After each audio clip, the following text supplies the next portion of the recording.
Hello everyone and welcome back to the Horror Hut. Before you drift off, it would be a nice idea if you could leave a comment to let me know where you are listening from. Please don't forget to give the video a like and subscribe to the channel.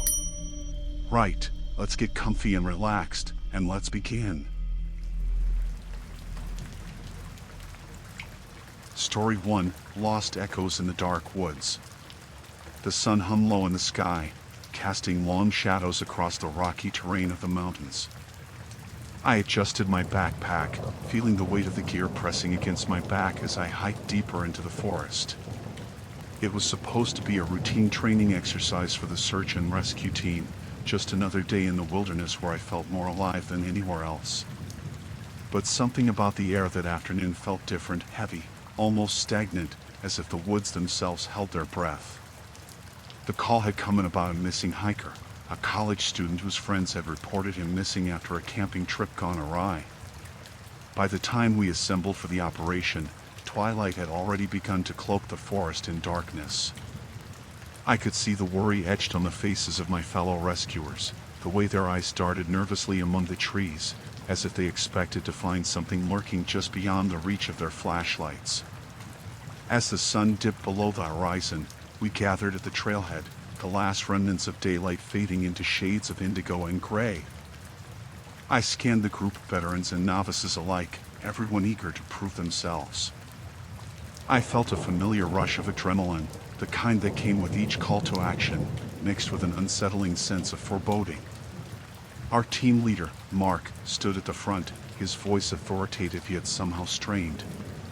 He outlined the plan, the route we would take, and the areas we would cover. The missing hiker was last seen near a rocky outcrop known as Devil's Peak, a name that had always sent a shiver down my spine. Mark emphasized the importance of staying together, of not straying from the path. I watched as he looked into each of our eyes, searching for commitment, for courage. The woods quickly swallowed us, the path narrowing between towering pines. My flashlight beam danced across the underbrush, illuminating the twisted roots and damp moss that carpeted the ground. I fell into step beside Jenna, a rookie with bright eyes that betrayed her unease. "Do you think we'll find him?" she asked, her voice barely above a whisper. I shrugged, forcing a smile to reassure her. "We'll do our best. That's what we're trained for." But even as I said it, I felt a gnawing doubt. The forest had a way of consuming people, of hiding secrets beneath its surface. As we hiked further, the tranquility of nature became increasingly unsettling. The crunch of leaves underfoot, the rustle of unseen critters in the brush, everything seemed amplified in the encroaching darkness. I started to wonder if I was hearing things, strange sounds that didn't belong to the forest. Were they the echoes of my own fear, or was something else out there, waiting for the right moment to reveal itself? Hours passed, the silhouettes of trees morphing into twisted figures of shadow as our lights flickered in the gathering night. We reached the outcrop, a jagged rise that loomed ominously against the sky. The air was still, too still, and I felt a chill creep along my spine. Mark ordered us to spread out, to search the area methodically. As I climbed the rocky incline, I couldn't shake the feeling that I was being watched. I paused, scanning the trees below, half expecting to see a pair of eyes peering back at me from the darkness. Nothing. Just the deep black of the forest, swallowing sound and light, as if it were alive, breathing. I took a deep breath and pressed on, forcing myself to concentrate on the task at hand. I called out the missing hiker's name, my voice echoing off the rocks, but the silence that followed felt like a taunt. I moved around a boulder, and there it was. Something caught my eye. A torn piece of fabric snagged on a jagged edge. I approached cautiously, my heart racing. The fabric was unmistakably part of a hiking jacket, the same colors described by his friends. My stomach twisted as I reached for it, my fingers trembling. It was then I noticed the tear was fresh, as if it had happened only moments before I arrived. A breeze whispered through the trees, sending a shiver down my spine. "Mark." I called, my voice sharper now. Over here. He appeared within moments, his expression shifting from mild curiosity to concern as he examined the fabric. This could be a good sign, he said, though his tone lacked conviction. Let's keep looking. As we retraced our steps, I felt the weight of the forest pressing down on me, an oppressive force that made each step feel laborious. I tried to shake the dread that clung to me like a second skin, but my instinct screamed that something was off. Night fully enveloped us, and the forest transformed, becoming an alien landscape of shadows and whispers. The beams of our flashlights flickered as if they, too, sensed something looming beyond the veil of darkness. I stumbled upon one of our team members, Ben, standing frozen, staring into the distance. Ben, what is it? I asked, my breath hitching in my throat. He pointed, but his hand trembled. I thought I saw something moving. Over there. I turned, peering into the thick underbrush, my heart pounding in my ears. Nothing but darkness stared back at me, but I felt a nagging suspicion that we were not alone. A cacophony of rustling leaves erupted nearby, and I instinctively stepped closer to Ben, my instinct screaming. Let's stay focused, Mark urged, but his voice lacked the confidence it usually bore. We were not just searching for a missing person anymore. The forest felt alive with something sinister, and with every passing moment, the anxiety gnawed at me. As we continued our search, the shadows deepened around us, suffocating. I couldn't shake the feeling that we were being drawn deeper into a trap. Whatever had taken that hiker was watching, waiting for us to make a mistake. The forest had its secrets, and I feared we were about to uncover them in ways we could never have anticipated. The cold seeped into my bones as I trudged deeper into the sprawling woods, the trees forming a thick, oppressive canopy overhead. It was a world of shadow and silence, save for the occasional rustle of leaves. I couldn't shake the feeling of being watched, as if the very branches whispered secrets I wasn't meant to hear. I had always considered myself a rational person, yet here I was, my heart pounding in my chest, each beat echoing the fear clawing at my mind. We had been called out for a search and rescue operation. A group of hikers had gone missing, lost among the labyrinth of trees and undergrowth that sprawled across the mountain. For days, the team and I had combed through the terrain, relying on ever-dwindling hope and the knowledge that we were their last chance. I recalled the faces of the people we had interviewed, the worried parents, the desperate friends, each one more frantic than the last. They clung to the hope that their loved ones were just delayed, that they might stumble across a familiar path any moment. I wished I could share their optimism, but the deeper we ventured into the woods, the more the unsettling feeling gnawed at my thoughts. With each step, the shadows grew longer, and I found myself glancing over my shoulder, convinced I could sense something lurking just beyond my line of sight. It was ridiculous, I knew that. Yet, something didn't feel right. An unseen presence weighed heavily in the air, thickening the silence until it felt alive. Hey, you all right? Josh, my partner, interrupted my thoughts. He walked a few paces behind me, his voice a low murmur, almost swallowed by the trees. His tone was steady, but I could see concern etched across his face. Yeah, I replied, forcing a smile. Just thinking about those missing hikers. Do you think we'll find them? He hesitated, and I could tell he was grappling with his own unease. I don't know. We just have to keep looking. The sun had begun its descent, casting an orange glow that filtered through the branches, illuminating the underbrush with a spectral light. I could see the unease mirrored in the way he shifted from foot to foot, the way his eyes darted nervously as we pressed on in silence. It was not comforting. Night fell quickly, the vibrant colors fading to cold shades of blue. We set up camp in a small clearing. The radio crackled with intermittent updates from base, but it felt futile. The forest was a maze, and the missing were but ghosts within it. I tried to shake the feeling of dread that hung around me like a fog, but it clung tight. As we prepared dinner over a meager fire, I couldn't shake the sensation that something was amiss. The trees seemed to draw closer, as if they were conspiring against us, their branches reaching out like skeletal fingers. I glanced at Josh. He stared into the flames, lost in thought. "I think they might be hurt," I said softly, breaking the silence that had settled between us. "What if they can't find their way back? What if—" My voice trailed off, the weight of my own imagination pressing down on me.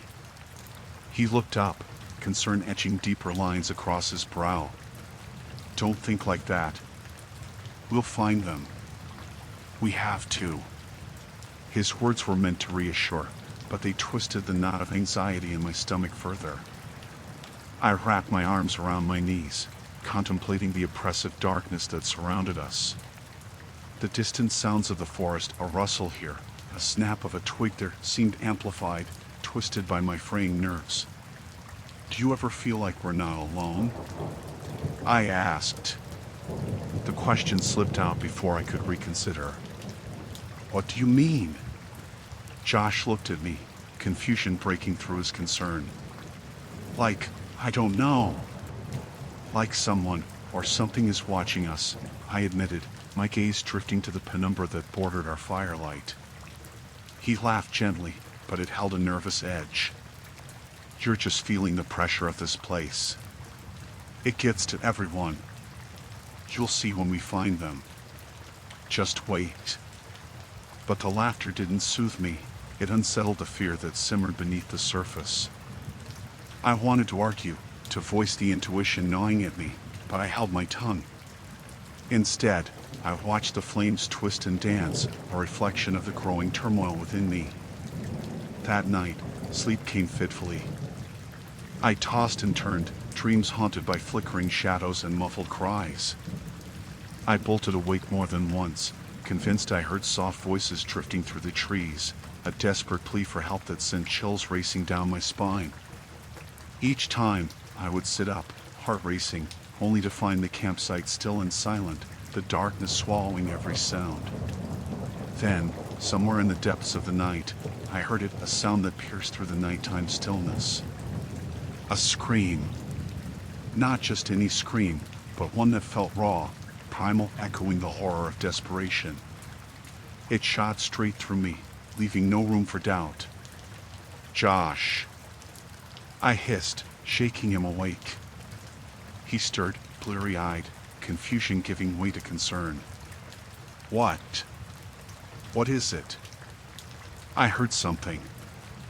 I strained my ears, listening for any trace of the haunting sound that had jolted me from sleep. But in the silence that followed, I felt the weight of my own fear.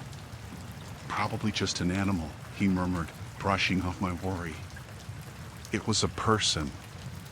I know it." My voice trembled, but I was sure of what I had heard.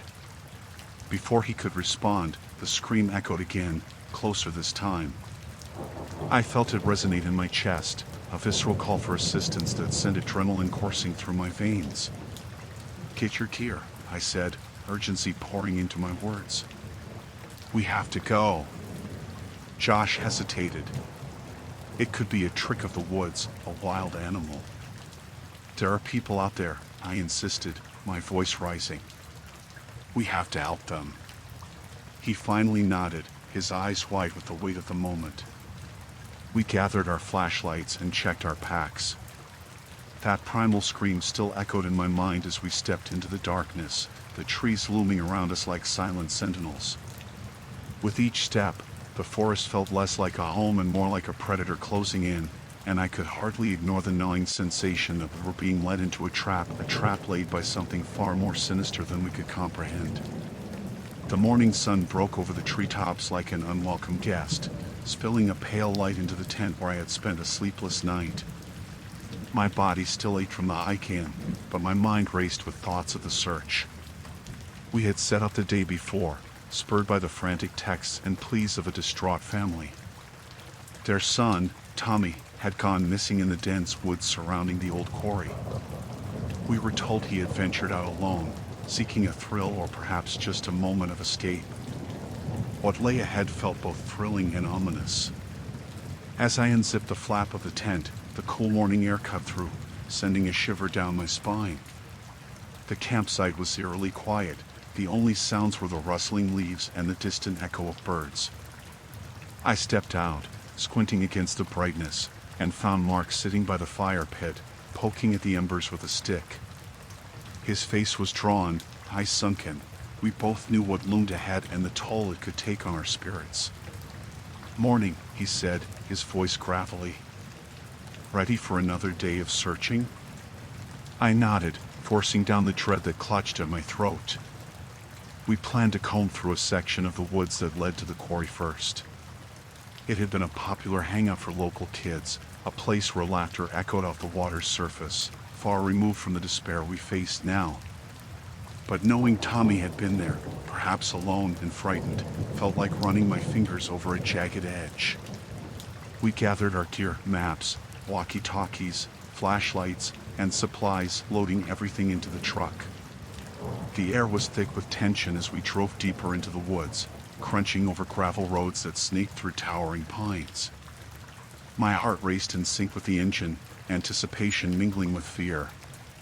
Every shadow cast by the trees seemed to whisper secrets, and I couldn't shake the feeling that something was profoundly wrong in these woods.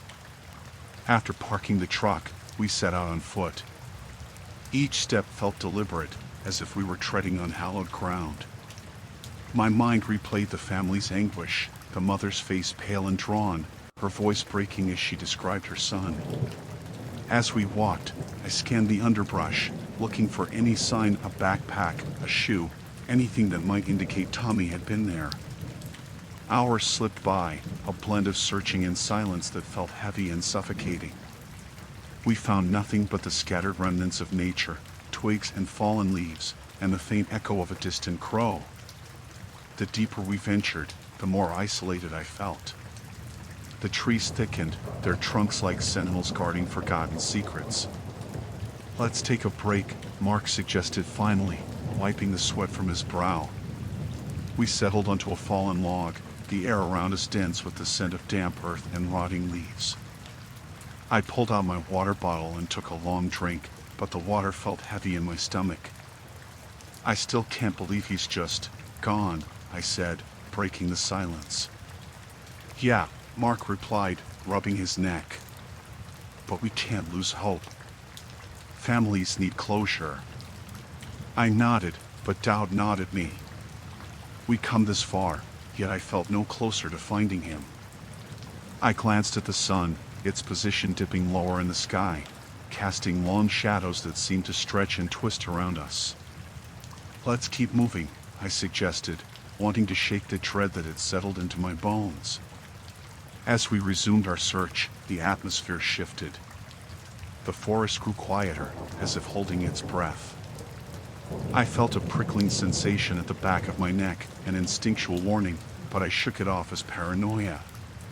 The day stretched on, each moment weighing heavier than the last. Then, just as dusk began to creep in, we stumbled upon a clearing. In the center stood the remnants of an old campsite, the fire pit overgrown with weeds, rusted cans scattered like fallen soldiers. My stomach twisted as unease washed over me. It was too quiet. "Do you feel that?" I asked, glancing at Mark. He paused, his expression mirroring my own. "Yeah," he said, scanning the perimeter. "Something feels off." Before I could respond, a faint sound broke the silence, an echo of laughter. I turned sharply, heart pounding against my rib cage. The sound was distant but unmistakable, ringing through the trees like a cruel taunt. "Did you hear that?" Mark nodded, his eyes widening. "It came from over there." He pointed toward a thicket of bushes. With hesitant steps, we moved toward the sound, our instincts urging caution.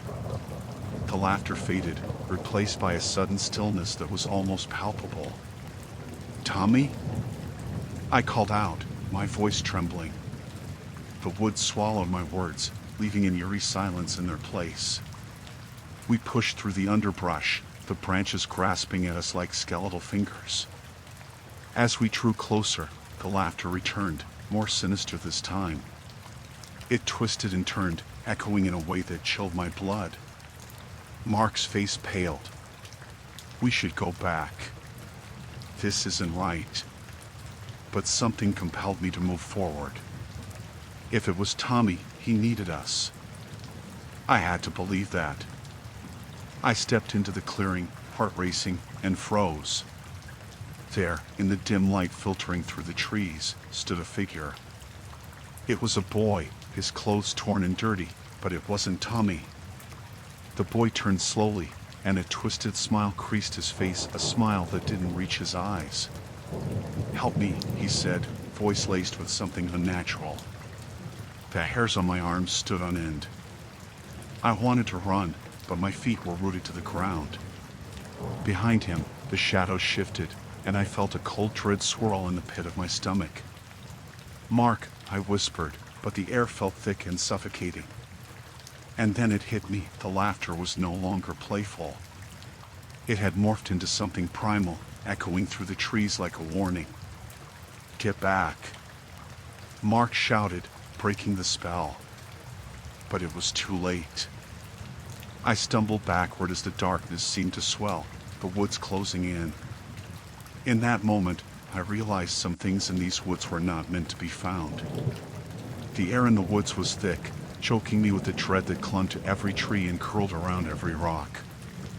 I had been searching for Emily for hours, but the sun was beginning its slow descent, casting elongated shadows that twisted and flickered ominously. Everything felt wrong. The chirping of crickets had ceased, replaced by an unsettling silence that pressed against my ears. I retraced my steps, stepping over the same fallen log I had passed several times, its damp bark slick beneath my fingertips. I had come to this forest more times than I could count, each visit marked with laughter and exploration. It was familiar ground, but now it transformed into a labyrinth, a place that seemed to conspire against me. Each rustle in the underbrush heightened my senses, but it wasn't the sound of wildlife. It felt intentional. "Emily." I called again, my voice ragged. The last echoes of her name faded, swallowed by the thickening atmosphere. I clutched the flashlight, its beam flickering weakly, almost as if it were struggling to find its own courage.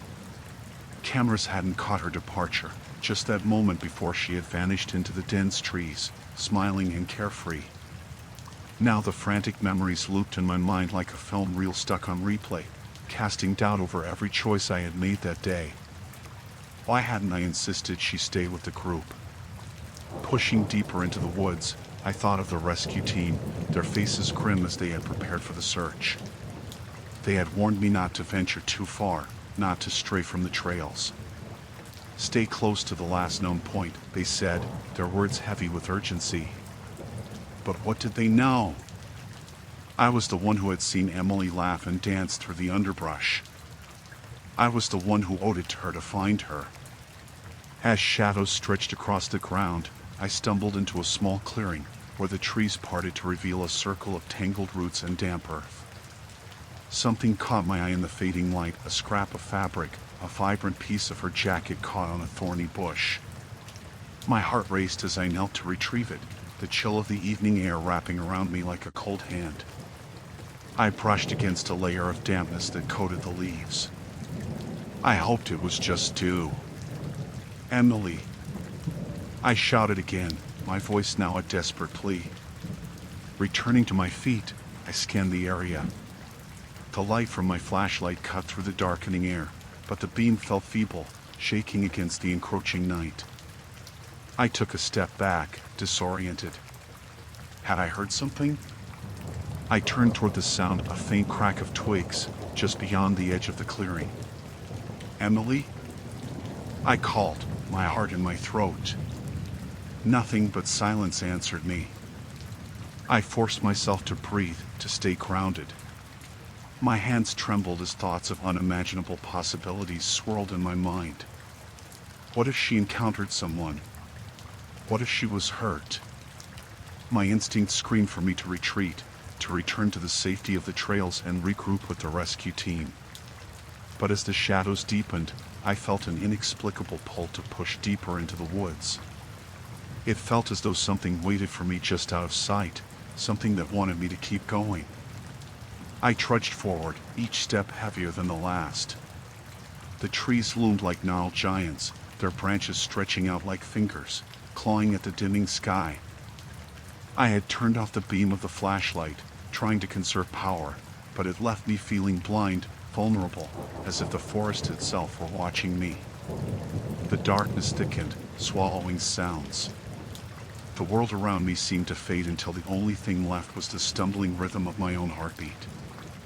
I walked, guided by instinct and the remnants of a nagging sense that I needed to get further away from the clearing. Then a voice broke the silence. Help! It was faint, a whisper carried by the wind, but it froze me in my tracks. I strained to listen, my heart hammering against my ribs. Help! Me! The voice was familiar, tinged with fear, and it sent a shiver down my spine. Before I could react, I found myself moving toward the sound, pulled by an invisible thread. I stumbled over roots and rocks, desperate not to lose the call. My mind screamed for caution, but my feet betrayed me. Every instinct yelled to turn back, yet I pressed forward, drawn into the depths of the forest. Emily! I shouted again, pushing through the underbrush, the darkness closing in around me. Help! The voice was closer now, emerging from the shadows like a ghost, yet it felt wrong, distorted, as if several voices merged into one. I stepped carefully, feeling the damp earth beneath my boots, my breath shallow and rapid. Then I saw something, a figure draped against the tree, limbs askew, hair cascading down with a sheen of darkness. Emily? I stumbled closer, the name barely escaping my lips. As I reached her, my heart sank. It was not Emily. The woman before me had pale skin and wide eyes, glassy and unblinking. A thin, bloodied scrap of clothing clung to her, and her mouth twisted into a soundless scream. I recoiled, the truth slamming into me with the force of a freight train. I backed away, breathless, as the shadows shifted around me, revealing more figures emerging from the darkness. They were all twisted, broken, each one a reflection of my widening terror. The forest felt alive, breathing around me, closing in. I stumbled back, knowing what I had to do, but the weight of their hollow gazes bore down. The air grew heavier, the darkness thicker. And just like that, the whisper of Emily's name faded into the night, leaving only darkness behind. The air was thick with the scent of damp earth and decay as I trudged deeper into the forest, the beam of my flashlight flickering erratically against the oppressive darkness. My heart raced, not just from the physical exertion but from the unsettling quiet that surrounded me. I had joined the search and rescue team after the disappearance of the two hikers, drawn by a mix of professional duty and personal turmoil.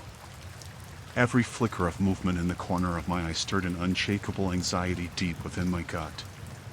It had been 3 days since Sarah and Lucas went missing, and the search efforts had escalated as time slipped away from us.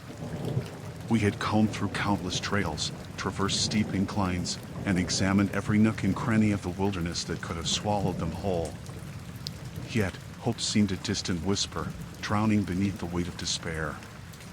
As I moved cautiously through the underbrush, a low growl resonated from the shadows, freezing me in my tracks. My heart pounded painfully against my rib cage, and I strained to listen through the oppressive silence. The forest felt alive, as if it was waiting for something to happen, something sinister. I squinted, trying to penetrate the veil of darkness, but the beam of my flashlight betrayed me, casting only faint glimmers against the twisted trees. I shook my head to clear the nagging thoughts that gnawed at me. This was just paranoia, I told myself, the product of fatigue and fear. But I couldn't shake the feeling that I was now alone. It felt as if something was watching me, lurking just out of sight. I pressed on, driven by a sense of urgency that compelled me to push through the dread. Each step felt heavier, as if the earth beneath me sought to drag me down into its depths. I stopped suddenly at the sound of rustling nearby, my breath hitching. I trained my light towards the sound, revealing nothing but the swaying branches of an old oak. As I continued, a memory flashed in my mind of the briefings we had received before we embarked on this search. The park ranger had warned us about the strange occurrences reported in this area: missing pets, odd noises at night, and sightings of shadowy figures that vanished upon closer inspection. I had brushed them off as tales meant to deter the curious, but now, standing alone in the dark, those stories clung to my thoughts like a shroud. The ground became increasingly uneven, rocks jutting up and roots sneaking across my path. I stumbled, catching myself just in time, cursing under my breath. I had to focus. Sarah and Lucas needed me. They were out there, their faces etched in my memory, and I couldn't let fear deter me from finding them. Then I saw it, something glinting amidst the thick underbrush. My heart raced as I approached, brushing aside the foliage to reveal a broken compass, its needle spinning erratically, lost in the chaos of the magnetic pull of the dense forest. I could feel the cold sweat trickling down my back as I picked it up, a bitter reminder of their plight. They had lost their way, and time had become a cruel adversary. In that moment of distraction, a distant sound broke the silence, a faint, anguished cry. It echoed through the trees, sending a chill down my spine. My instinct screamed at me to run, but I had signed up for this, choosing the path of rescue over safety. I had to investigate. I had to know if it was them. I moved towards the sound, each step calculated but uncertain. The cries grew louder, more frantic, twisting into a plea for help that stabbed at my heart. I felt the urgency clawing at me, pushing me deeper into the thicket, the trees closing around me like a maze. Then, just as suddenly as it had begun, the noise stopped. A deafening silence enveloped me, the absence of sound palpable, almost suffocating.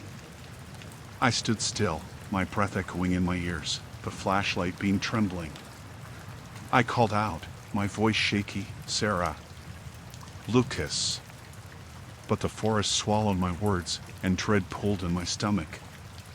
I turned back, retracing my steps, but the path I had followed moments ago seemed to have vanished. Panic rose as I stumbled through the undergrowth, branches clawing at my clothes. The shadows lengthened and twisted, creating grotesque silhouettes that danced along the periphery of my vision. And then, I saw it, an outline, barely visible through the tangled brush. I rushed towards it, heart pounding with hope and fear. As I drew closer, the figure solidified into a shape, and I gasped. It was Sarah, or what was left of her. Her eyes, wide and glazed over, stared into nothingness, pleading without words. A thin, dark line traced from her lips down her chin, the remnants of her last scream. I stumbled back, my mind reeling, grasping at the fading thread of reality. The forest warped around me, shadows deepening and closing in. I turned to run, but the ground beneath me buckled and shifted, roots and rocks ensnaring my feet. I fell, the flashlight skittering away, plunging me into darkness. In that pitch black, the whispers began, low and insistent, promising me the same fate. My heart raced as I clawed at the earth, trying to rise, but the forest had come alive, holding me captive. The echoes of their cries filled my head, mingling with the laughter I thought I imagined. As I gasped for breath, the weight of the forest pressed in, and I realized in that moment I was no longer the rescuer. I was the hunted. Story 2, Echoes of the Forgotten Home. The sun hung low in the sky, casting a weary glow over the landscape as I drove down the long, winding road that led to my childhood home. I hadn't visited in years, a decade at least. After my parents had passed away, the house became a relic of memories too painful to confront. Yet, when I received the letter from the estate lawyer, I felt an inexplicable pull to return. I knew I would have to face the empty rooms, the silence that had swallowed my laughter, but I hoped to find some semblance of closure.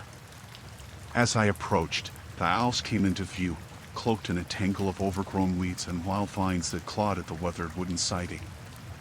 The porch sagged in the middle, and the windows, once bright with life, now stared blankly like hollow eyes.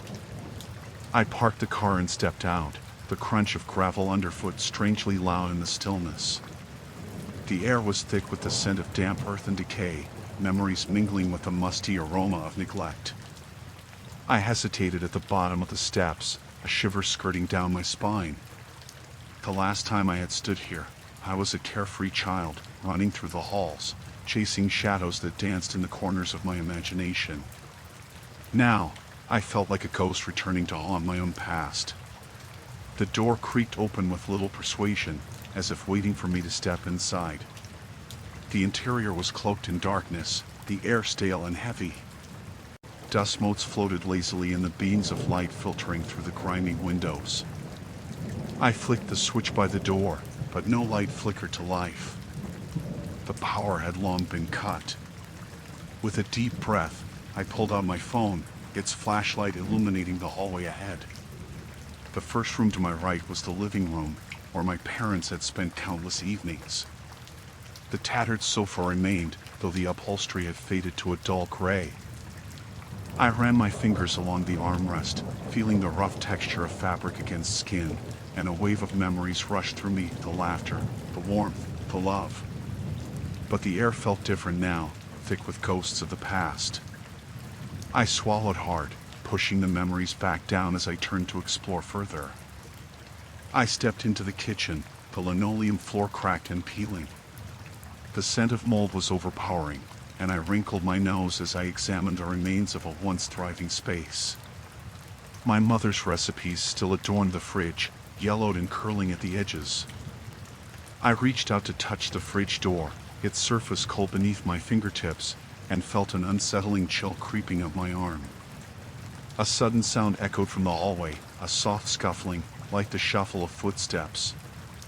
My heart raced, and I turned quickly, shining the flashlight into the dim corridor. Shadows danced around me, but nothing moved.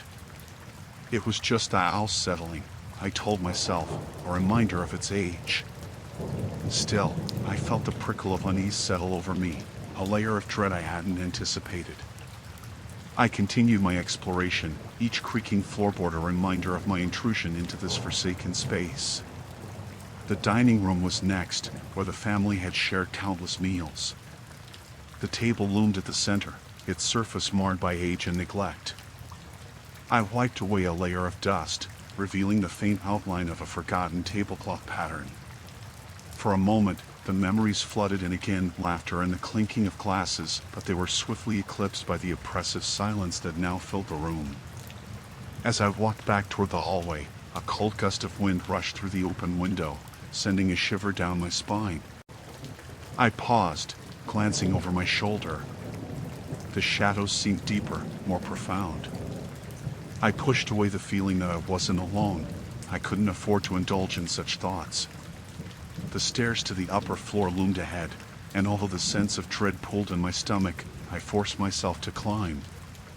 The wood creaked beneath my weight, and I half expected it to give way at any moment. The upstairs hallway was cloaked in darkness, and the air felt heavier here, as if the walls were closing in.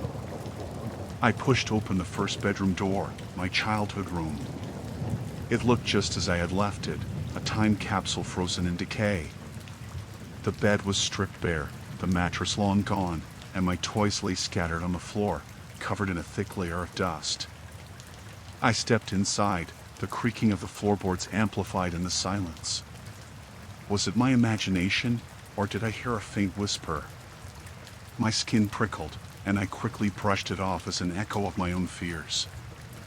I turned to leave when something caught my eye, a small, ornate box tucked beneath the bed. My heart raced as I knelt down, my fingers trembling as I pulled it out. It was a music box, its surface adorned with intricate carvings. I hesitated, a part of me warning against disturbing the past, but curiosity won. I opened the lid, and a haunting melody began to play, filling the room with a soft yet eerie tune. As the melody played, the shadows in the corners seemed to shift, writhing as if in response to the sound. I blinked, feeling a chill settle deep in my bones. The air thickened, pressing against my chest. And then, as the last note faded into silence, I heard it, a soft, unmistakable voice, whispering my name from the darkness. Sarah. The following day, I returned to the house. The sun hung low in the sky, casting long shadows that crept across the ground. Every step toward the weathered door felt like a confession, an admission of my curiosity. I could still hear the wind whispering through the cracked windows, beckoning me to unravel the secrets held within the rotting walls.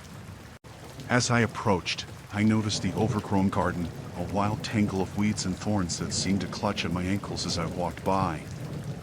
I paused for a moment, my heart racing at the thought of what lay inside. The house loomed like a specter, its once bright colors faded into lurid shades of gray and brown. I pressed forward, drawn by an inexplicable force. The door creaked ominously as I pushed it open, the sound echoing through the emptiness like a mournful cry. Dust motes danced in the dim light that filtered through the grime-coated windows, swirling in the stale air. I took a deep breath, the scent of decay infiltrating my senses. The silence was palpable, a weight that settled on my shoulders. I stepped inside, the floorboards groaning under my weight, each creak a warning that resonated in the stillness. I remembered the tales of the place, whispered stories of those who had come before me, who had entered and never returned, their fates swallowed by the house itself. But fear was not enough to deter me. My curiosity burned brighter. I moved cautiously through the entryway, my fingers trailing along the peeling wallpaper, tracing the faded floral patterns that clung to the walls like remnants of a forgotten dream. The air grew colder, and I shivered involuntarily, a chill that gnawed at my spine. I could almost hear the house breathing, its walls alive with a history I could not fathom. The living room was furnished with remnants of a past life, a tattered armchair, a cracked mirror, and a scattering of dust-covered books. I wandered over to the fireplace, an empty cavern that had once held warmth. I knelt down, peering into its depths, and found nothing but ash and cobwebs. The room felt heavy, as if it bore the weight of sorrow and despair. Suddenly, a noise echoed through the house, a soft thud, followed by a shuffling sound. My heart stopped. I held my breath, the silence stretching out like an eternity. The noise had come from upstairs. I strained to listen, my body frozen in place. Was it my imagination, or was something moving in the shadows? I hesitated, a primal instinct urging me to retreat. But my feet remained anchored, curiosity warring against fear. The sound came again, a soft shuffle, like the dragging of a foot across the floorboards. I couldn't deny it. I was captivated, drawn toward the source of the disturbance. Climbing the creaking staircase, I felt a surge of adrenaline. Each step felt like a descent into madness, and the shadows thickened around me, a comforting cloak for my growing dread. At the top of the stairs, the hallway was dimly lit, the light barely penetrating the darkness. The faded photographs that lined the walls seemed to watch my every move, their eyes hollow and accusing. I approached the first door on the left. My hand trembled as I reached for the knob, but I hesitated, a sliver of doubt wedging itself in my mind. What if there was someone or something waiting for me inside? What if I was not alone? I yanked the door open, half expecting to find an empty room. Instead, I was met with a chaotic swirl of dust and the overwhelming stench of mildew. The room was a nursery, the remnants of childhood scattered across the floor, broken toys, a faded mobile still hanging from the ceiling, and a crib that stood ominously in the corner, its paint chipped and peeling. For a moment, I was paralyzed by the haunting imagery, the echoes of laughter long silenced. I stepped further inside, compelled by the eerie atmosphere that surrounded me. And then, I saw it, a thin thread of movement beyond the crib, just out of sight. I could feel my pulse quickening, a primal instinct screaming at me to turn and flee. But I pressed on, drawn by an unshakable need to confront whatever lurked in the shadows. I peered around the crib, dread coiling in the pit of my stomach. What I saw nearly made me scream. A child sat crouched in the far corner, her curls falling over her face, obscuring her features. She wore a simple white dress, its fabric stained and tattered. I caught a glimpse of her eyes, wide and vacant, a darkness pooling within them. Before I could utter a sound, she stared directly at me, her gaze freezing me in place. "Help me," she whispered, her voice barely audible, like the rustle of leaves in a dying wind. It was a plea that cut through the air, raw and desperate. My heart hammered in my chest, a primal fear clawing at my throat. I stepped back, my breath hitching in my lungs, as reality blurred around the edges. The child's words echoed in my head, twisting like a knife. I knew I should run, should turn away and leave this horror behind. But the fear binding me was overshadowed by something else, an insatiable curiosity, a compulsion to understand. But before I could react, the child vanished into the shadows, leaving only the sound of silence to fill the room. The walls seemed to close in around me, and I turned, stumbling backward, the nursery suddenly feeling more like a tomb than a refuge. As I fled down the hallway, the floorboards groaned in protest, the house alive with a malevolent energy. I didn't stop until I was outside, the cold air hitting my face like a slap. I stood there for a moment, fighting the urge to scream, my heart racing as I grasped the enormity of what I had just witnessed. The house loomed behind me, an insatiable beast, hungry for secrets, hungry for me. The next day, I stood just outside the gate, the rusted iron bars creaking under my hesitant touch. The sun hung high in the sky, but its light felt muted, shrouded by the weight of the clouds gathering ominously in the distance. I had spent the past few hours grappling with my decision. The house loomed before me, an eerie silhouette against the darkening horizon, taunting me with its secrets. Curiosity beckoned, but so did a sense of dread. With each step toward the front porch, I felt the air grow heavier, thickening with an unspoken horror that clung to the walls like a shroud. The house, with its peeling paint and broken windows, seemed to breathe a warning, but I couldn't turn back now. The stories of my youth, whispered among friends, called to me the ghost of a child who roamed the halls, the shadows that darted through the rooms at night. They had always felt like mere fables, but now, standing before the warped door, they felt unsettlingly real. I grabbed the doorknob, the cool metal sent a shiver down my spine. It resisted, but with a hard twist, I pushed it open. The door screeched in protest, revealing a dimly lit foyer covered in layers of dust. It was a time capsule, a snapshot of lives once lived, now forgotten. The air smelled stale, laced with mildew that clung to the peeling wallpaper like memories refusing to fade. I stepped inside, the floor creaking beneath my weight. Shadows danced in the corners where light failed to penetrate. Dust motes hung suspended in the air, swirling lazily like enchanted fireflies. Each item I passed, a broken chair, a cobweb-draped chandelier, felt imbued with a sense of loss, as if the very house mourned its past. I walked deeper inside, the atmosphere thickening with every step. I could hear the wind howling outside, a low growl that seemed to echo through the halls. The chill crept under my skin, and I wrapped my arms around myself, pushing forward despite the growing anxiety in my chest. The living room was the first place to capture my attention. A faded floral sofa sagged in the corner, and an old coffee table lay strewn with yellowed newspapers, their headlines blurred by time. I scanned the pages, murders, disappearances, tragic accidents. Each story carried a weight of sorrow, but what caught my eye was a photograph tucked between the pages. It showed a family, smiling in front of this very house, their joy a stark contrast to the decay surrounding me now. A chill crawled up my spine as I turned the photo over. Scribbled handwriting read, "They never came back." My heart raced. Who were they? Why hadn't they returned? I shoved the photograph into my pocket, suddenly feeling the need to leave, the air around me growing oppressive. I moved on to what I assumed was the kitchen, pushing open the swinging door. The floor was littered with shattered glass and fallen utensils. A rusted stove stood in the corner, its surface caked with grime. I felt the cold seep into my bones and turned to leave, but something stopped me, an unsettling sound, faint and almost indistinguishable.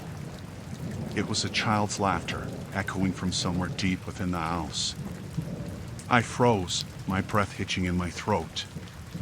The laughter was muffled, almost playful, yet it sent an icy tendril of fear wrapping around my heart. I had to know if I was truly going insane.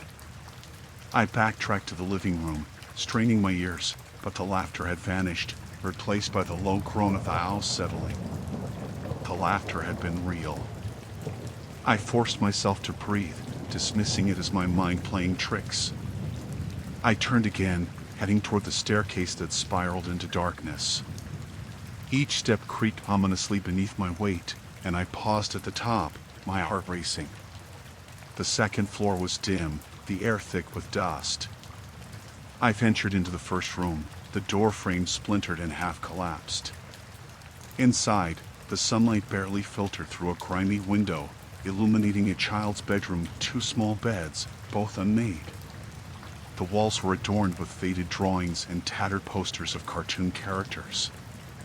A forgotten world, frozen in time. I stepped further inside, and the floorboards groaned as if in warning.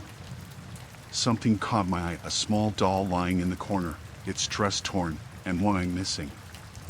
I approached, a strange sense of familiarity washing over me. I had owned a doll like this when I was a child, a gift from my mother. I reached down. The moment I touched the cold porcelain, a wave of memories crashed over me. Suddenly, the door slammed shut behind me. I whirled around, heart racing. Panic clawed at my throat, and I pounded on the door, but it refused to budge. The air turned colder, wrapping around me like icy fingers. The laughter returned, louder now, echoing off the walls, playful, but with an edge of mockery. I pressed against the door, my mind racing. I could hear footsteps, soft and shuffling, approaching from the other side. I grabbed the handle and twisted with all my strength, but it was locked tight. The laughter intensified, swirling around me, and I could feel the walls vibrating with some unseen energy. With a sudden rush of adrenaline, I turned back to the room, looking for another way out. The window was barred, but as I approached it, my body froze. In the reflection of the glass, I saw a shadow flicker behind me. A small figure, standing in the doorway, watching. It was a child. The chill that seeped through the air that evening was more than just a drop in temperature. It felt as if the house itself exhaled a breath of icy dread that wrapped around me, constricting my chest and slowing my heartbeat to a sluggish crawl. I stood at the threshold of the abandoned house, the peeling paint and sagging roof giving off an aura of decay that sent shivers down my spine. The sun had set hours ago, leaving the world draped in darkness, and yet here I was, compelled by an insatiable curiosity that clouded my better judgment. Just yesterday, I had stumbled upon a weathered photograph of this very place in an old box tucked away in the attic of my grandmother's house. The picture showed a family standing proudly in front of the very same structure, their faces bright with joy. I was drawn to it, enchanted by the stories whispered in the margins of their smiles. But now, as I stared at the house, I felt only a heavy, suffocating silence that seemed to swallow the world around me. Despite the warnings my grandmother had often shared, tales of a darkness that crept through the veins of this house, I found myself stepping inside, my heart pounding with every creak of the floorboards beneath my feet. Moonlight streamed in through the broken windows, illuminating clouds of dust that danced lazily in the air. The faint smell of rot lingered, a reminder of the life that once filled this place, now choked by years of neglect. The hallway stretched before me like a gaping maw, leading to shadows that twisted and turned in ways I couldn't explain. It felt as if the house were watching, waiting, holding its breath as I explored its depths. I reached for the wall, my fingers brushing against the rough texture of the exposed wood. Instantly, I felt a sharp chill, as though I had disrupted something that lay dormant. I made my way into the living room, the remnants of old furniture scattered like forgotten memories. An ornate mirror hung crookedly on the wall, its surface clouded and cracked. I stepped closer, peering into the distorted reflection, and for a brief moment, I thought I saw a figure behind me. I whirled around, heart racing, but found nothing. Just the echo of my own breath, heavy in the stillness. Pushing through the unease, I examined the scattered belongings, a faded floral print couch, a dusty lamp, and a coffee table littered with yellowed newspapers. The headlines blurred into one another, detailing mundane events from decades past, but one article caught my eye. It spoke of a family tragedy, a fire that had consumed a nearby home, claiming the lives of a mother and her children. In that instant, I felt a chill that went deeper than the cold of the house. It gnawed at my insides, a vile whisper that told me the past had not truly died. Compelled by a force I didn't understand, I turned to leave the room when I heard a low, creaking sound from above.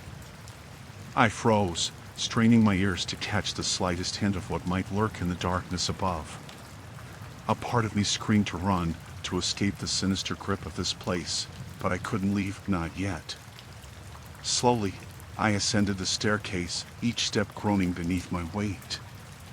The air grew heavier, thick with a tension that wrapped around me like a shroud. As I reached the top, I found myself in a narrow hallway, doors lining either side. I was drawn to the last door on the right, its once vibrant paint now faded and peeling, revealing a dull gray beneath. Gathering every ounce of courage, I turned the knob. The door swung open with a reluctant groan. Inside, the room was nearly empty save for a tattered rocking chair perched in the corner and a small, dust-covered trunk at its base. A strange energy pulsed through the air, thick and electric, as I stepped inside, feeling an invisible force pulling me closer to the trunk. I knelt beside it, my heart racing, and opened the lid. Inside lay a collection of childhood toys, dolls with glassy eyes, a toy soldier forever frozen in time, and a small book with a faded cover. I picked up the book, brushing away cobwebs, my fingers trembling as I opened it. The pages were filled with childish scrawl, stories of adventure and laughter, but the final pages morphed into chaotic scribbles, a stark contrast to the earlier innocence. At the bottom of the trunk, something glinted in a thin stream of moonlight. I reached in, my fingers brushing against something cold and smooth. I pulled it out, a locket, tarnished and old. Its surface was etched with intricate designs, but as I turned it over, I found a name, Clara. The name echoed in a dark corner of my mind, resonating with something I couldn't grasp. A soft whisper tickled my ear, a breathy sound that made the hair on my neck stand on end. Help me. It was faint, yet it resonated through the silence like a distant bell. I registered its urgency, an imploring cry wrapped in despair. My pulse quickened, and panic clawed at the edges of my sanity. Who are you? I found myself asking the empty room, my voice trembling. Silence enveloped me in response, thick and suffocating. I turned to leave but found the doorway now shrouded in shadow. The house seemed to shift around me, the walls closing in with a predatory hunger. The echo of that whisper lingered, a relentless reminder of the darkness that dwelt within these walls. As I took a step back, my foot caught on something solid, and I fell hard, the locket slipping from my fingers. When I landed, the room spun around me, and a darkness rushed in, swallowing the light. I caught a glimpse of the locket just before the shadows engulfed it, my last connection to whatever lingered in this forsaken house. I scrambled to my feet, heart pounding, the whisper morphing into a cacophony of cries that clawed at my mind. I stumbled toward the door, desperate to escape the malevolent presence surrounding me. But just as I reached for the doorknob, a sharp pain shot through my arm, and I turned to see a shadow looming over me, dark and formless, as if the very essence of the house had come alive to claim me. In that moment, as fear gripped me like a vice, I realized I had awakened something that should have remained buried. The past was not done with me yet, and as I fought against the pull of the darkness, I understood that I might never leave this house alive. The shadows lengthened as the sun sank behind the horizon, surrendering the world to a deepening darkness. I stood at the edge of the overgrown path that led to the abandoned house, my breath forming pale clouds in the chill of the evening air. The stories had dripped from lips like poison, tales of a family that had vanished without a trace, leaving their home to rot under layers of dust and despair. Each rumor had added a layer of dread, but curiosity gnawed at me, urging me forward. I took a hesitant step onto the path, the crunch of twigs beneath my feet echoing in the stillness. The trees loomed above, their twisted branches reaching out like skeletal fingers, and I felt the weight of their watchful presence. An uneasy feeling settled in my stomach as I approached the house. Its silhouette, dark and formidable against the twilight sky, loomed like a creature waiting to pounce. As I stepped onto the creaking porch, the wood groaned beneath my weight, a sound that seemed to awaken the house from its slumber. I paused, heart racing, and pressed my palm against the splintered door.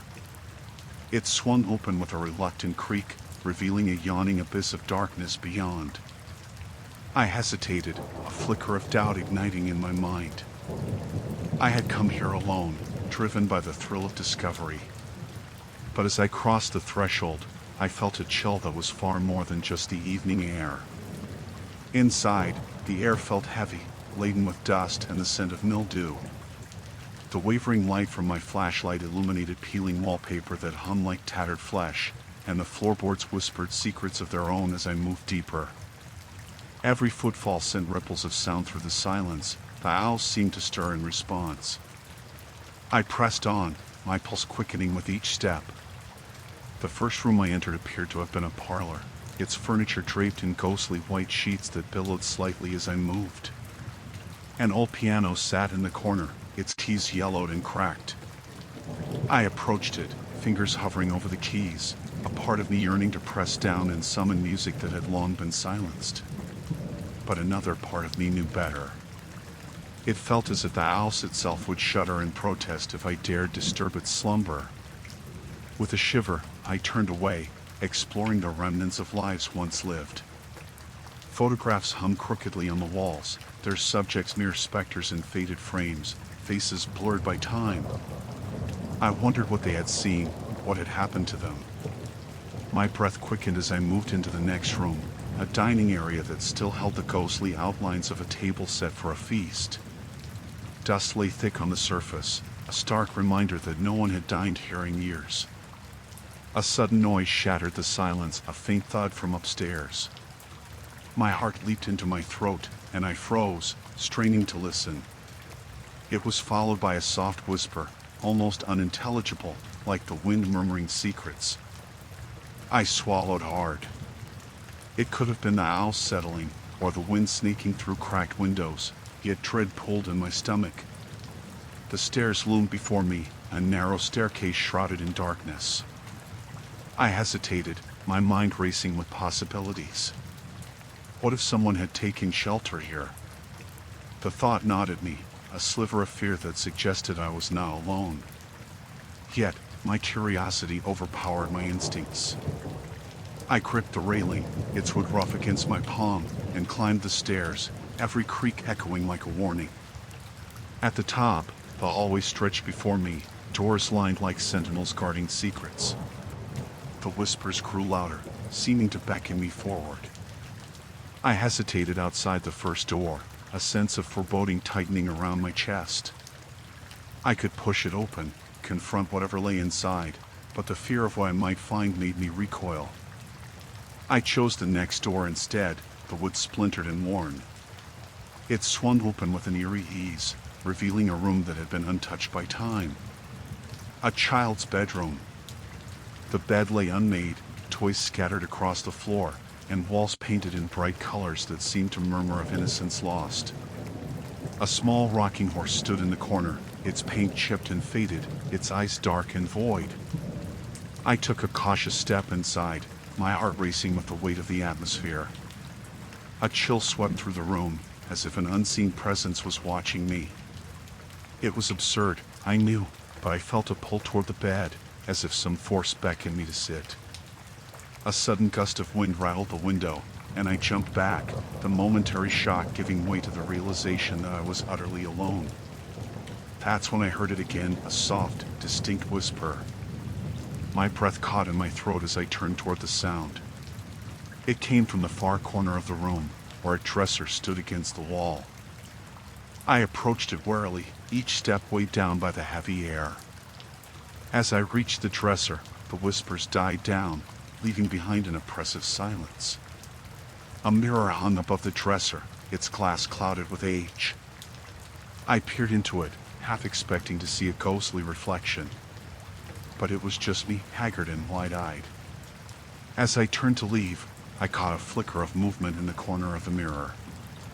I spun around, heart racing, but the room was empty. I backed out of the room slowly, the weight of the house settling on my shoulders. I needed to leave, to escape whatever presence lingered in these walls. But as I turned to bolt down the stairs, I heard it again. A child's laughter, echoing, playful and haunting, swirling around me like mist.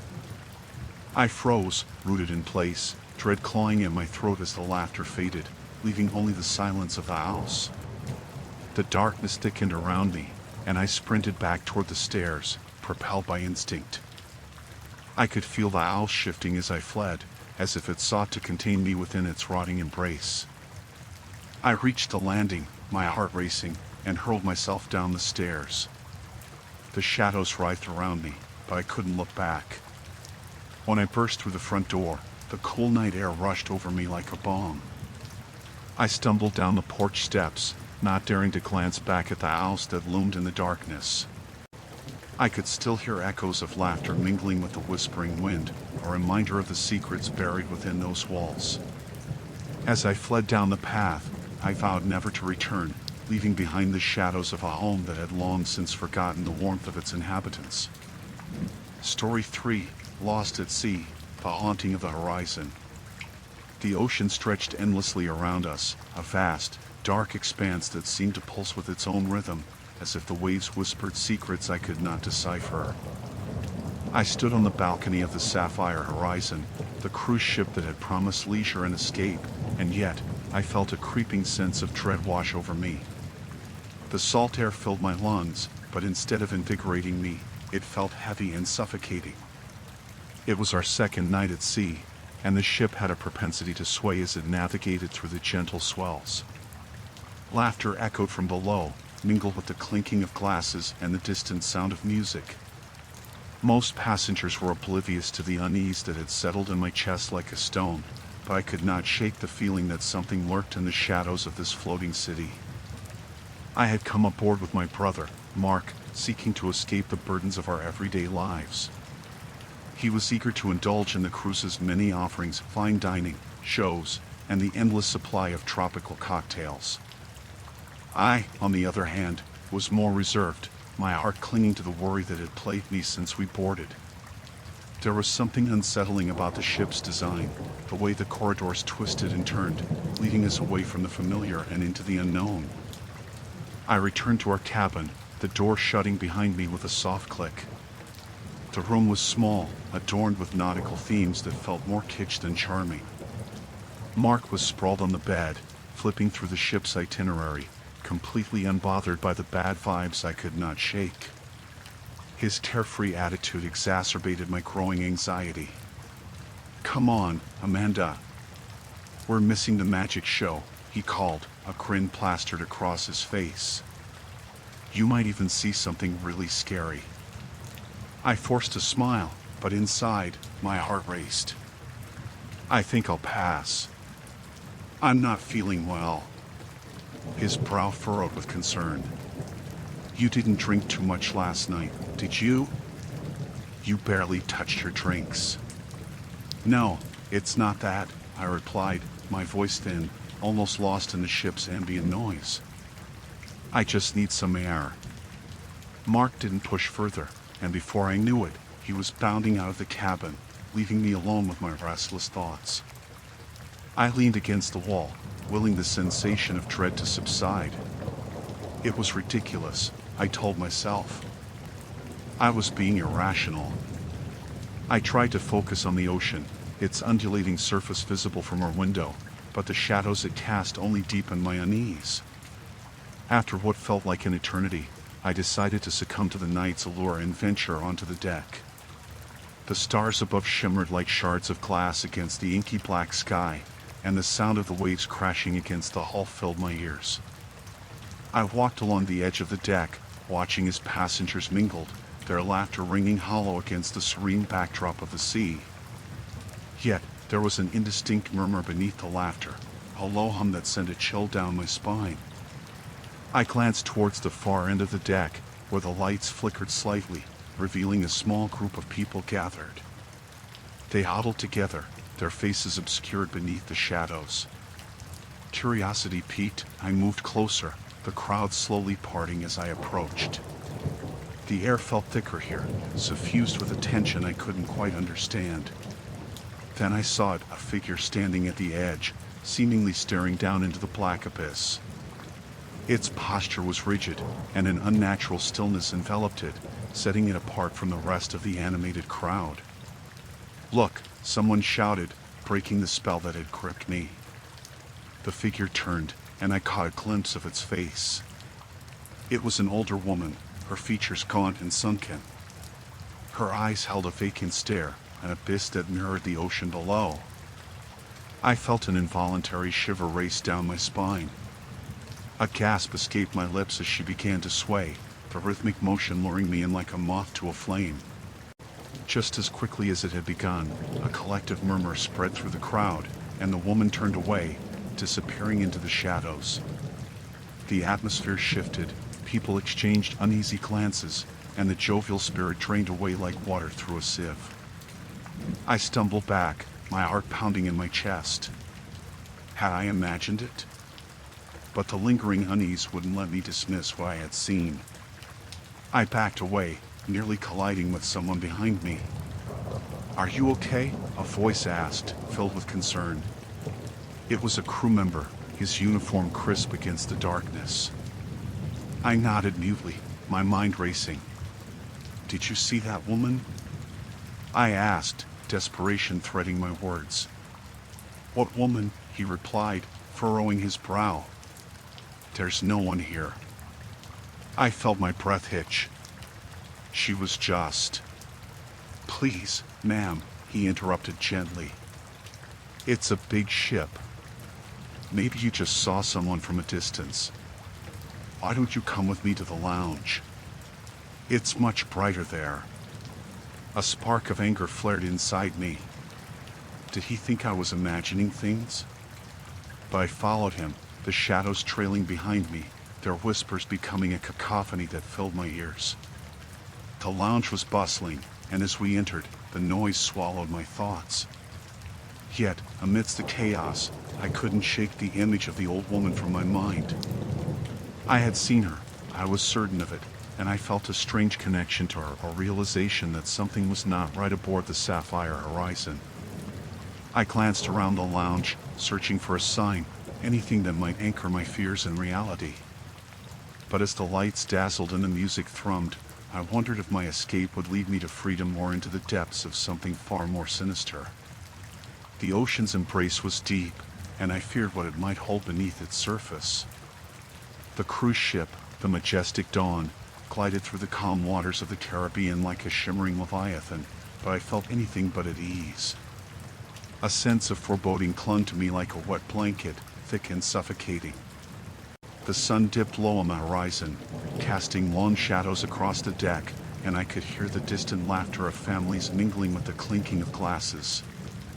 They were oblivious to the creeping dread that gnawed at me.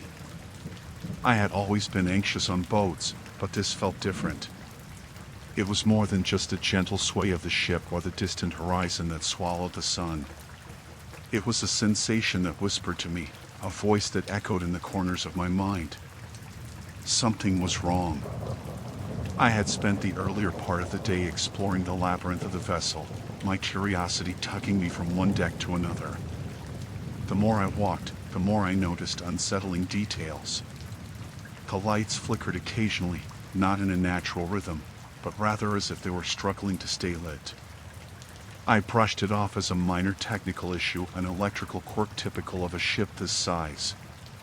But even as I tried to convince myself, I felt an icy tendril of fear coil around my heart.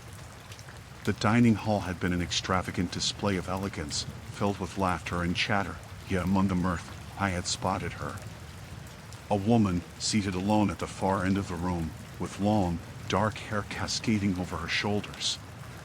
She wore a flowing white dress that seemed to shimmer with an otherworldly glow in the candlelight. Her eyes, however, were what held my attention, dark pools that seemed to draw me in, sparking a cold recognition deep within my chest. I felt as though I had known her in another life, but I could not place when or where. As the sun slipped below the horizon, I found myself wandering the deck, drawn to the solitude of the night. The ocean sprawled before me, an endless expanse of darkness that whispered secrets of ages past. The stars twinkled overhead, but their beauty offered no comfort. Instead, I felt exposed, vulnerable against the backdrop of the vast, unknowable sea. I leaned against the railing, staring into the inky depths below. The night air was thick with salt and an unsettling chill that crept into my bones. Perhaps it was just my imagination, but I could have sworn I heard a faint melody drifting from somewhere beneath the waves, an eerie lullaby that pulled at my heartstrings. The song felt familiar, as if it had been sung to me long ago, yet it was twisted, dissonant. Suddenly, a flash of movement caught my eye. I turned to see the woman in white standing at the edge of the deck, her bare feet barely inches from the railing. My heart raced as I watched her sway gently, as if entranced by the melody that seemed to envelop us both. I called out to her, my voice trembling. "Are you all right?" She turned her gaze towards me, and for a moment, the world around us faded. Her lips curled into a haunting smile, but there was no warmth in her eyes. They were empty, void of life or spark, as if she had been hollowed out. I took a step closer, compelled by an unseen force, but fear rooted me to the spot. "Come," she beckoned, her voice a mere whisper, yet it carried a weight I couldn't comprehend. "Join me." A chill danced down my spine. I glanced over the railing at the swirling abyss below, where the water surged restlessly. "What are you doing?" I asked, the words escaping my lips before I had time to reconsider. "Waiting for them," she replied, her smile widening, flickering like the failing lights inside the ship. "They come for those who listen." My pulse quickened. "Who comes?" "The lost," she answered simply, her gaze drifting back to the horizon. "The ones who wandered too far from the light." I didn't want to believe her, but something deep within me resonated with her words. I thought of the flickering lights, the odd sounds echoing through the hallways, and the shadows that danced at the corners of my vision. Whispers filled the air, muffled and beckoning, urging me to step closer to the edge. "Please," I said, desperation creeping into my tone as I took a cautious step backward. "You need to come away from there. It's dangerous." Her laugh was a low, melodic sound that twisted my insides. "Danger is relative, isn't it?" She leaned forward, her hair cascading like a dark waterfall, almost brushing against the surface of the water. "You should join me, you know. You'll understand." I felt as if I were teetering on the edge of a precipice, my mind racing. The sea below beckoned, the waves whispering coaxing promises that snared my thoughts. I struggled against the compulsion to step closer, to surrender to the siren call of the depths. "I can't," I stammered, my heart pounding in my chest.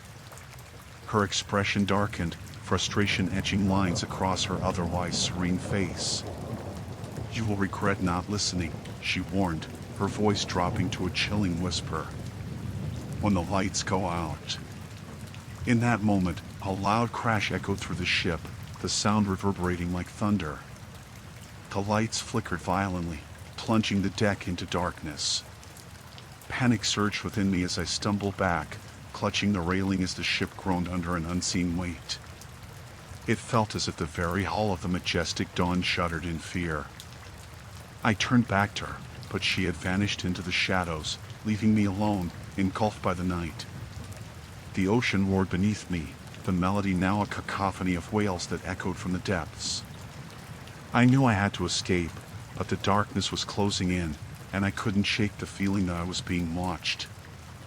I ran, my footsteps pounding against the cold metal deck, fear propelling me forward as I sought the safety of the brightly lit interior. I had to find others, to warn them, to make them understand. But as I raced through the corridors, the whispers grew louder, mingling with the sounds of celebration echoing in the distance. No one else seemed to notice the encroaching darkness, the shadows that danced along the edges of the ship. I burst into the dining hall, gasping for breath, my heart racing. The clinking of glasses and the laughter of the passengers continued as if nothing had happened, as if the woman in white had been nothing but a figment of my imagination. But I knew better. The danger was real, and the sea was waiting. I woke up before dawn, the pale light filtering through the curtains of my cabin, casting eerie shadows across the walls. The gentle sway of the ship had become a constant lullaby, but it did little to soothe my nerves. An unsettling sensation prickled at the back of my mind, as if something was lurking just beyond the confines of my room, subtle yet insistent. I had spent the previous day exploring the cruise ship, each deck revealing more opulence than the last. The grandeur of the dining halls and the extravagant theaters seemed almost surreal, but with each new face in the crowd, a sense of dread accompanied me. I couldn't shake the feeling that we were all trapped in a gilded cage, devoid of escape. I stepped out into the narrow hallway, the thud of my footsteps muffled by the plush carpeting. The air felt thicker than usual, as if the ship itself held its breath, waiting. I wandered toward the ship's bow, a part of the vessel that I hadn't fully explored. The dimly lit corridor led to a set of stairs that spiraled upward. I hesitated, a knot forming in my stomach, but curiosity gnawed me until I took a deep breath and ascended. At the top, I found myself on a nearly deserted observation deck. The ocean spread endlessly before me, a vast expanse of dark water that blended into the horizon. The sky was a deep blue, peppered with cotton-like clouds, but the beauty was overshadowed by an ominous atmosphere. The waves crashed against the hull with an unsettling insistence, and I felt as if the sea was alive, resentful, waiting for something. I leaned on the railing and gazed out, trying to push the nagging unease away.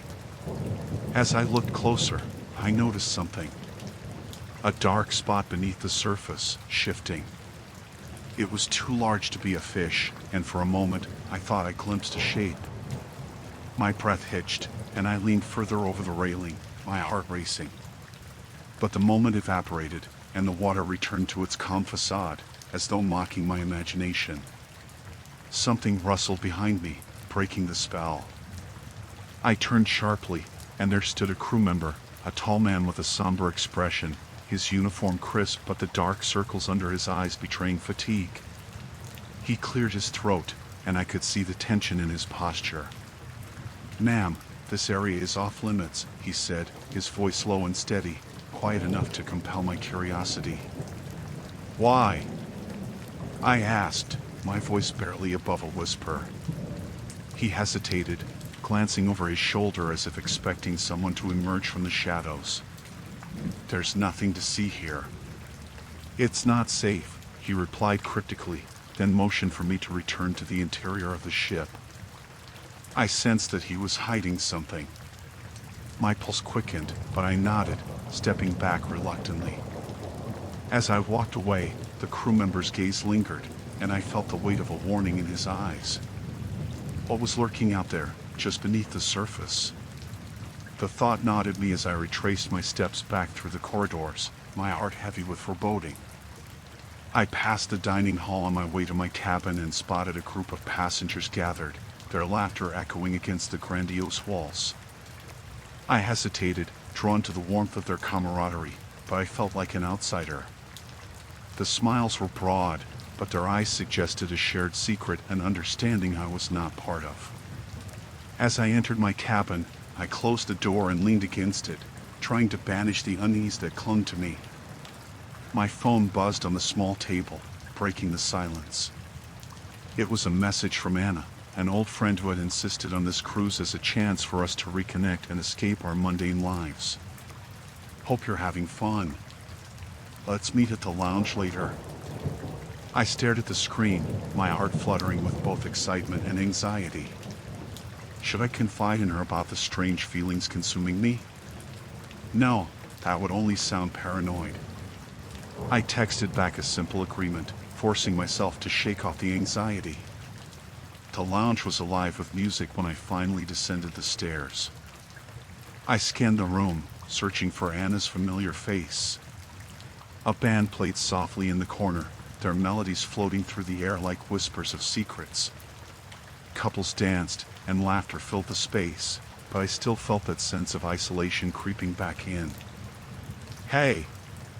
Anna's voice called from across the room, and I felt a jolt of relief when I saw her wave. She was seated at a table lined with soft cushions, a bright smile illuminating her face. I made my way through the crowd, the chatter and clinking glasses momentarily distracting me from the creeping shadows in my mind. "Glad you made it," she exclaimed, pulling me into a warm hug. "You look a bit pale. Everything okay?" "Just a little tired, I guess," I replied, forcing a smile that felt brittle. Over drinks, we chatted about mundane topics, my nerves slowly easing as I found comfort in her familiar presence. But as the night wore on, I couldn't shake the feeling that something was terribly wrong. The way the crew member had looked at me, the dark shape beneath the water, it all simmered beneath our conversation like an undercurrent of dread. "Have you noticed anything strange about the ship?" I ventured, finally giving voice to the fear that had built up inside me. "Like, it feels off." Anna frowned slightly, a flicker of concern crossing her face. "What do you mean?" "Just, there's something in the water below," I said hesitantly. "And the crew seems a bit on edge." She laughed lightly, but it felt half-hearted. "It's a cruise, not a horror movie. You're just letting the excitement get to you." But as I looked around the lounge, it felt as if hidden eyes were watching us, waiting for the right moment to strike. I forced myself to laugh along, but my heart was no longer in it. Deep down, I knew that something was waiting in the dark waters, and its call was growing stronger. I just hoped I wouldn't be the next to answer. The corridor stretched before me, a long, dimly lit tunnel that seemed to warp and pulse with the ship's movements. The rhythmic creaking of metal and the low hum of the engine surrounded me, each sound amplified in the oppressive stillness of midnight. I wrapped my arms around my waist, fighting off an uncomfortable chill that settled in my bones. Thoughts of my cabin, where I could lose myself in the comforts of familiarity, urged me to return, but the pull of the unknown kept my feet moving. Earlier that evening, I had overheard a commotion near the aft deck. A group of passengers had gathered, their murmurs swelling like an ominous tide echoing through the ship.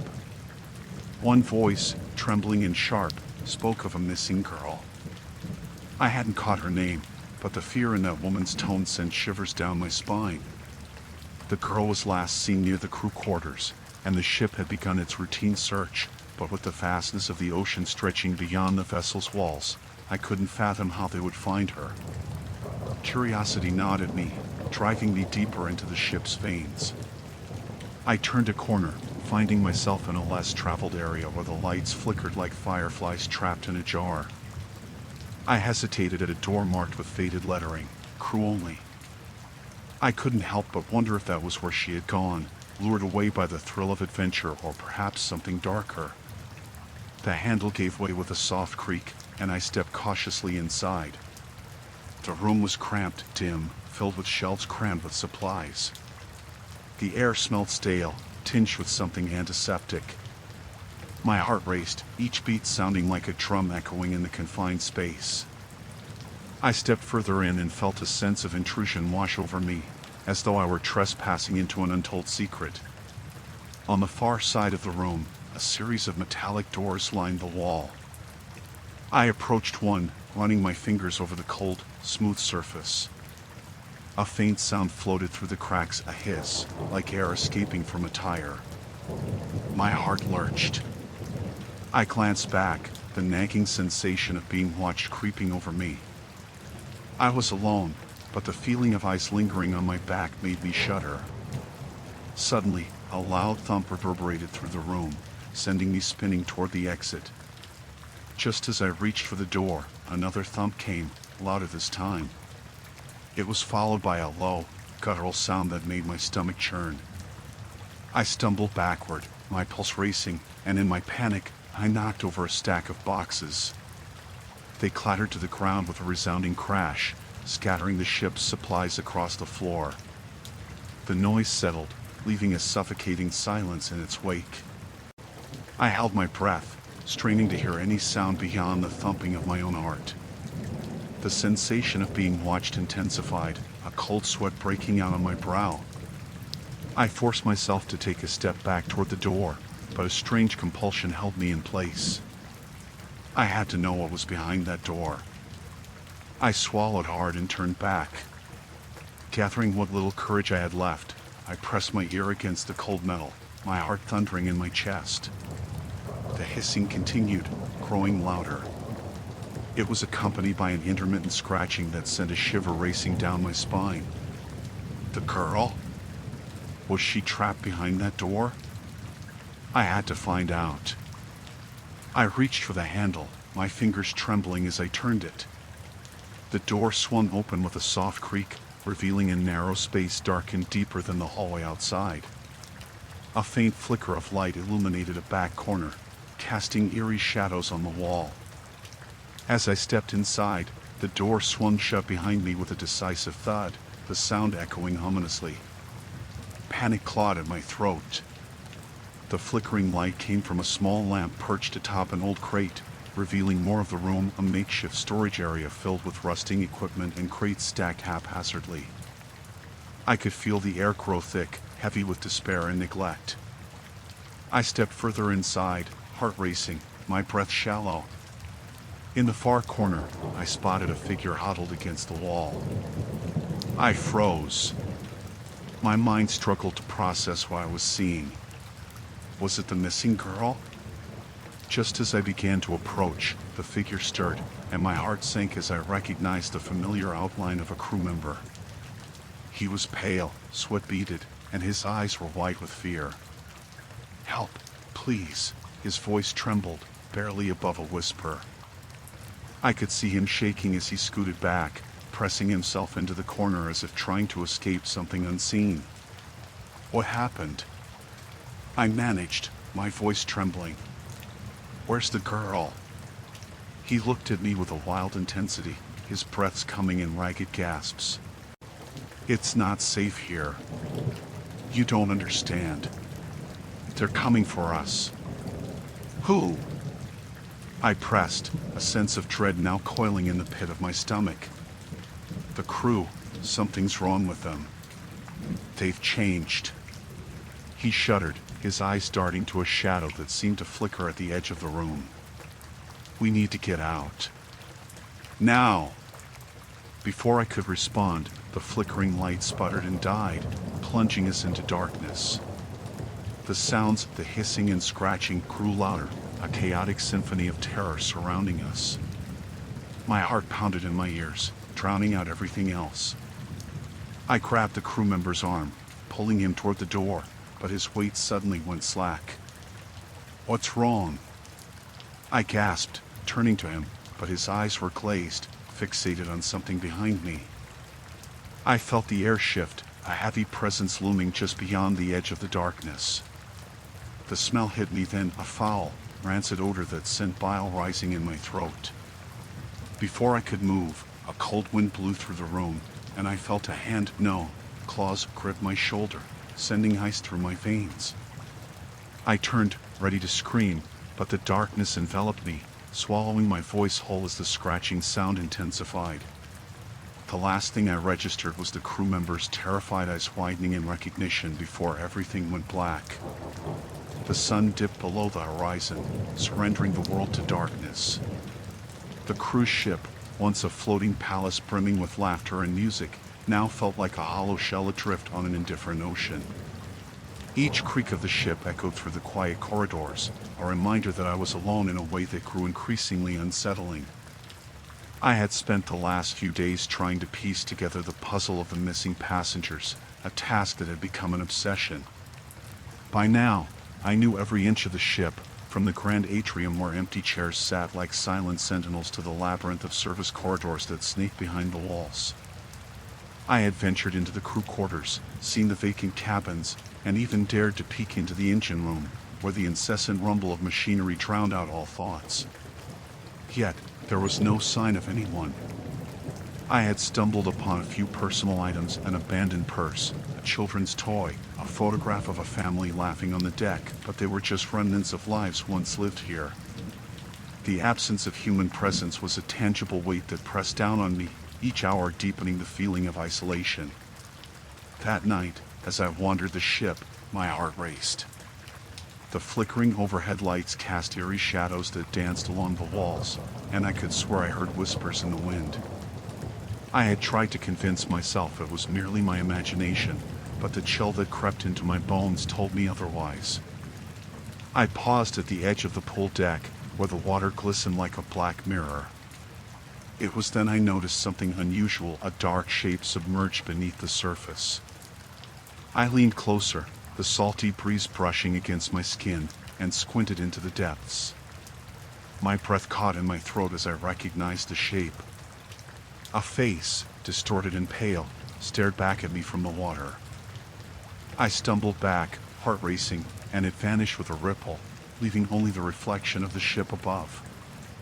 Rational thought fought to regain control. It had to be my mind playing tricks on me. But the feeling of being watched lingered. I turned to leave the deck, not wanting to linger where darkness pulled like a predator waiting for its prey. That was when I heard it, a soft thud, like a footstep echoing in the distance. My stomach dropped. I wasn't alone. I crept toward the noise, moving cautiously along the edge of the deck, my pulse pounding in my ears.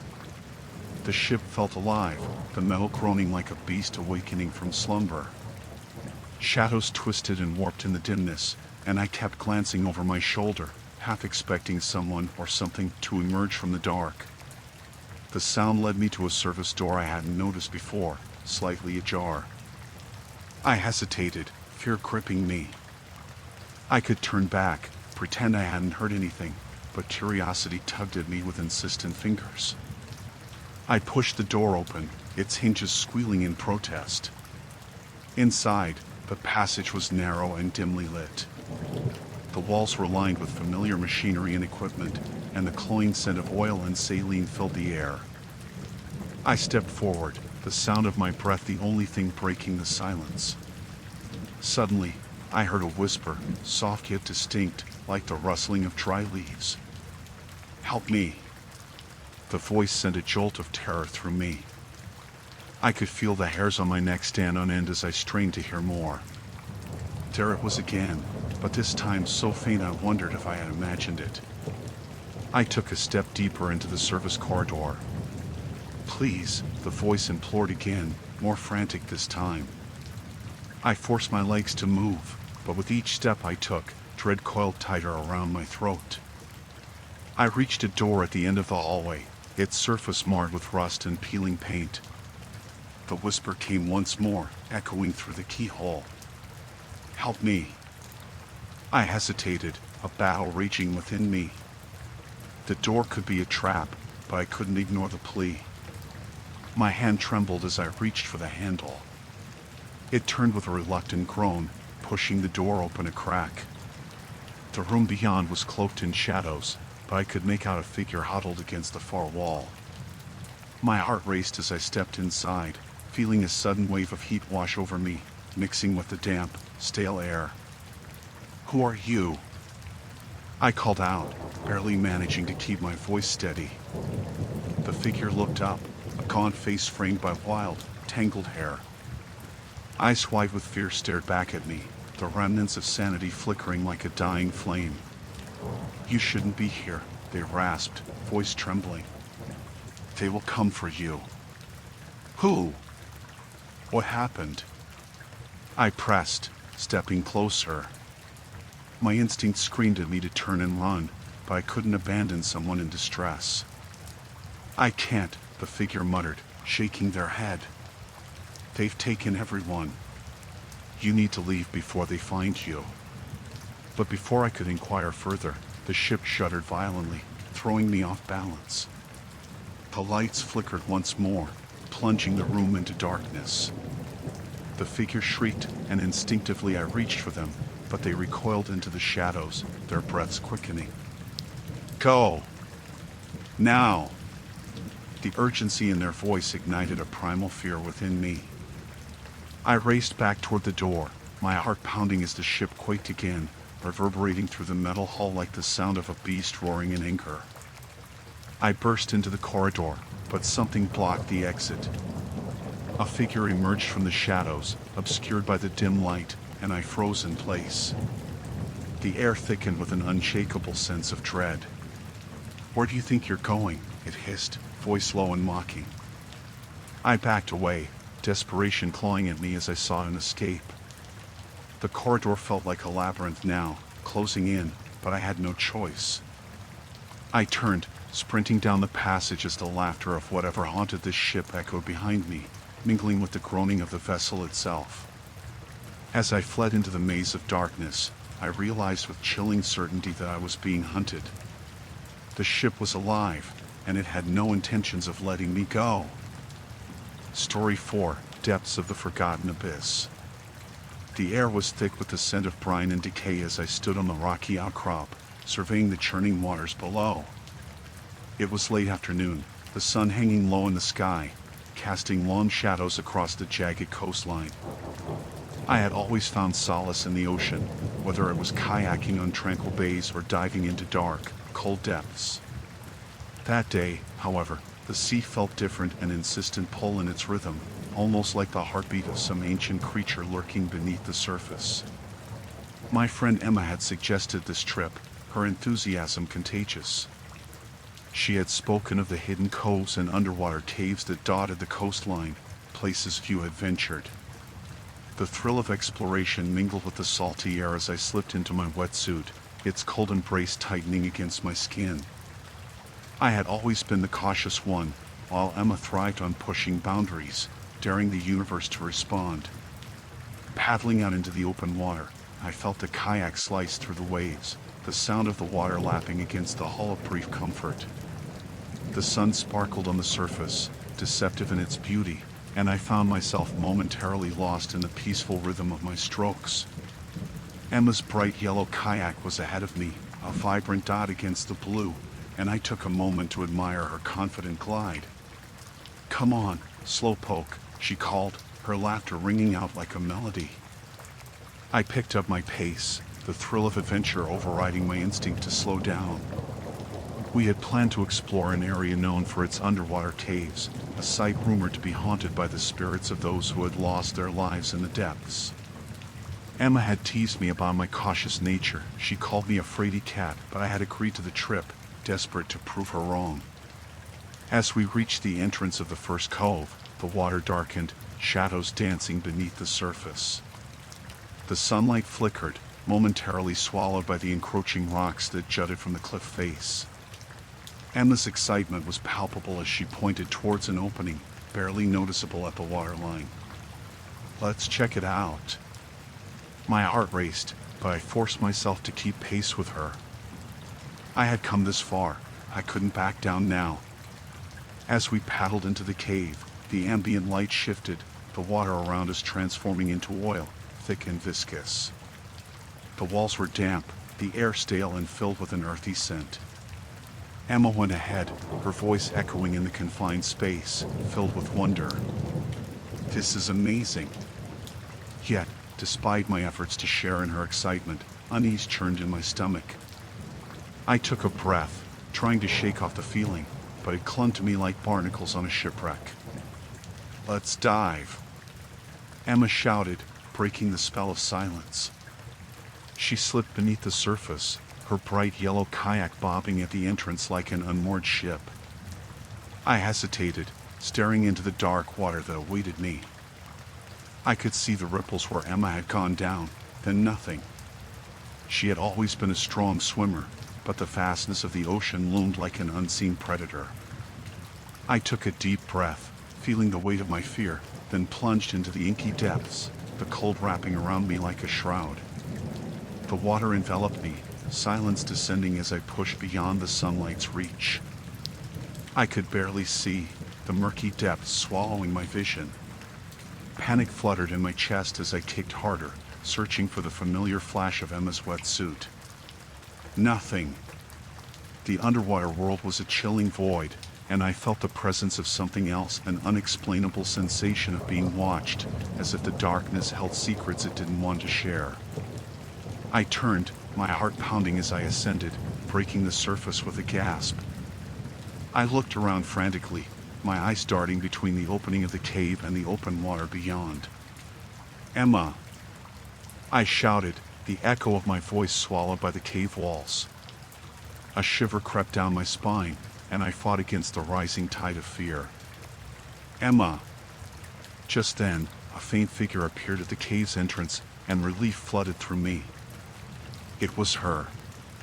But as I swam towards her, a sense of dread twisted my gut. She wasn't looking at me. Her gaze was fixed intently on something beneath the water's surface, an expression of shock and curiosity mingling with an unearthly stillness. "Emma!"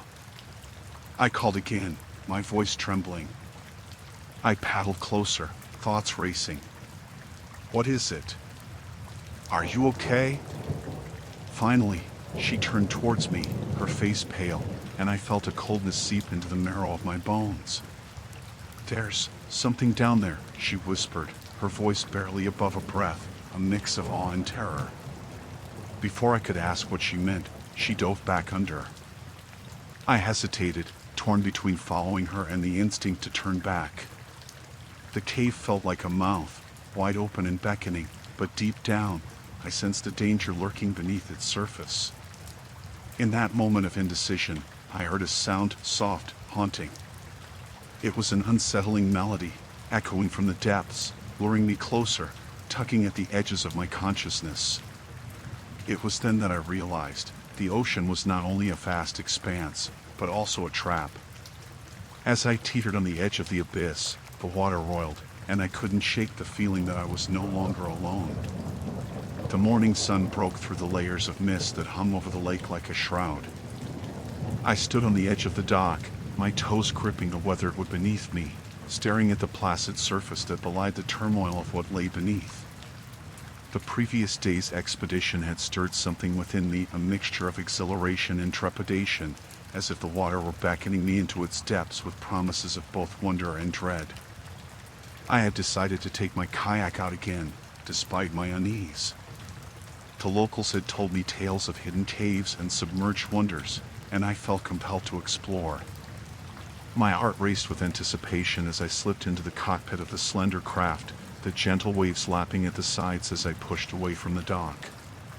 The rhythmic splash of the paddle felt both calming and empowering. With each stroke, I distanced myself from the world above, sinking deeper into the embrace of the lake. I kept to the shoreline at first, the trees looming like giants on either side, their reflections shimmering darkly in the water.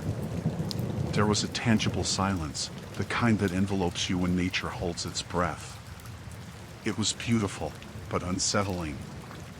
I recalled the tales of submerged logs and shifting currents, familiar warnings echoing in my mind. Yet curiosity propelled me forward, and soon I ventured farther out.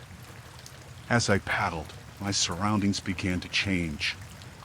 The trees receded, and the water opened up around me, revealing a vast expanse that felt both liberating and isolating. It was as if I had entered a different realm, a place untouched and raw, where the air was thick with the scent of damp earth and unyielding mystery.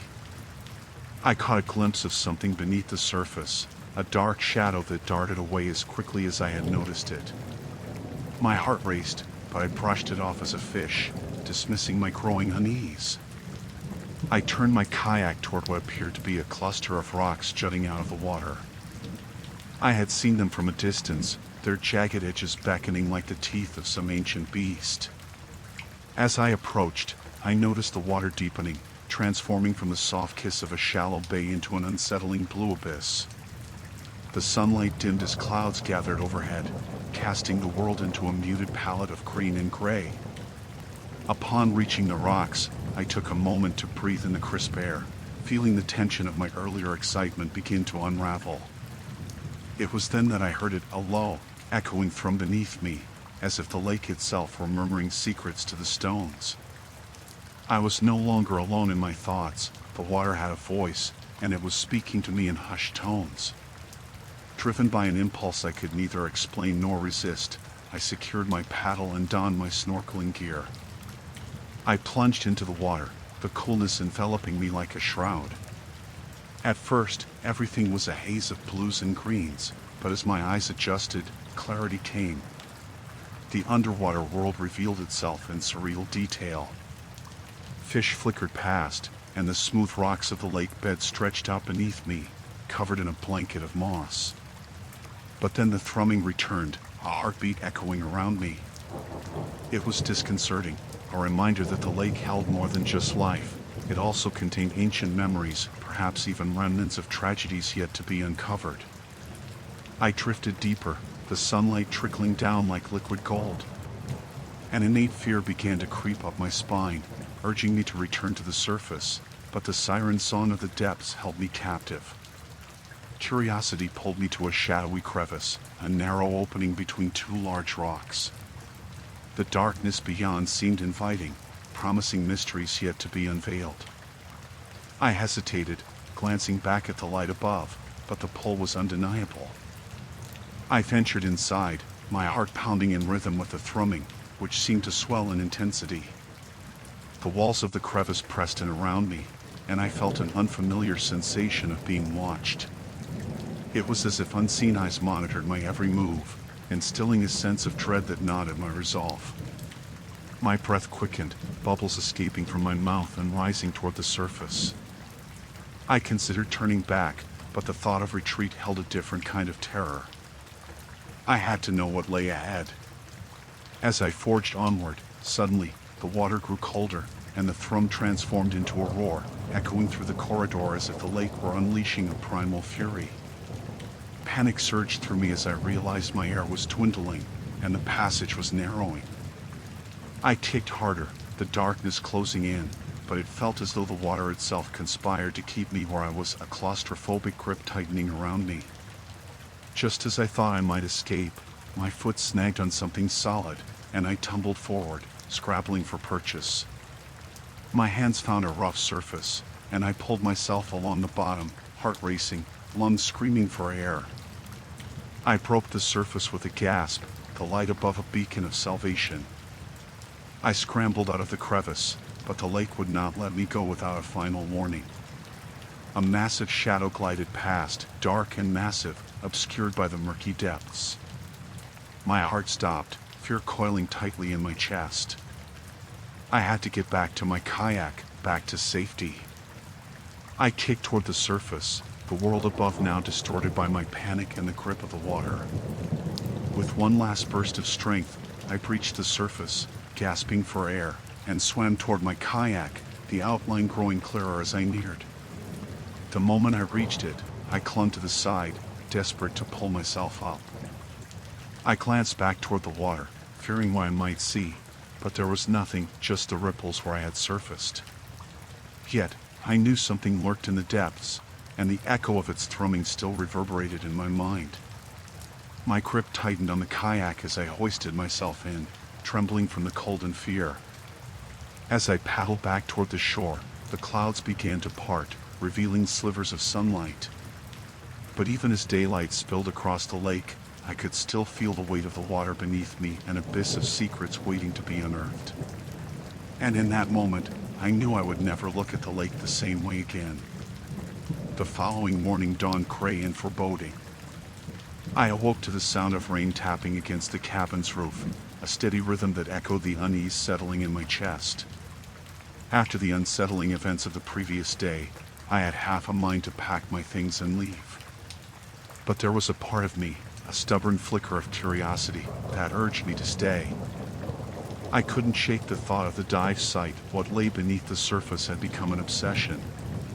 As I sipped my coffee, I surveyed my surroundings through the misty window. Fog clung to the water, transforming the bay into a ghostly expanse.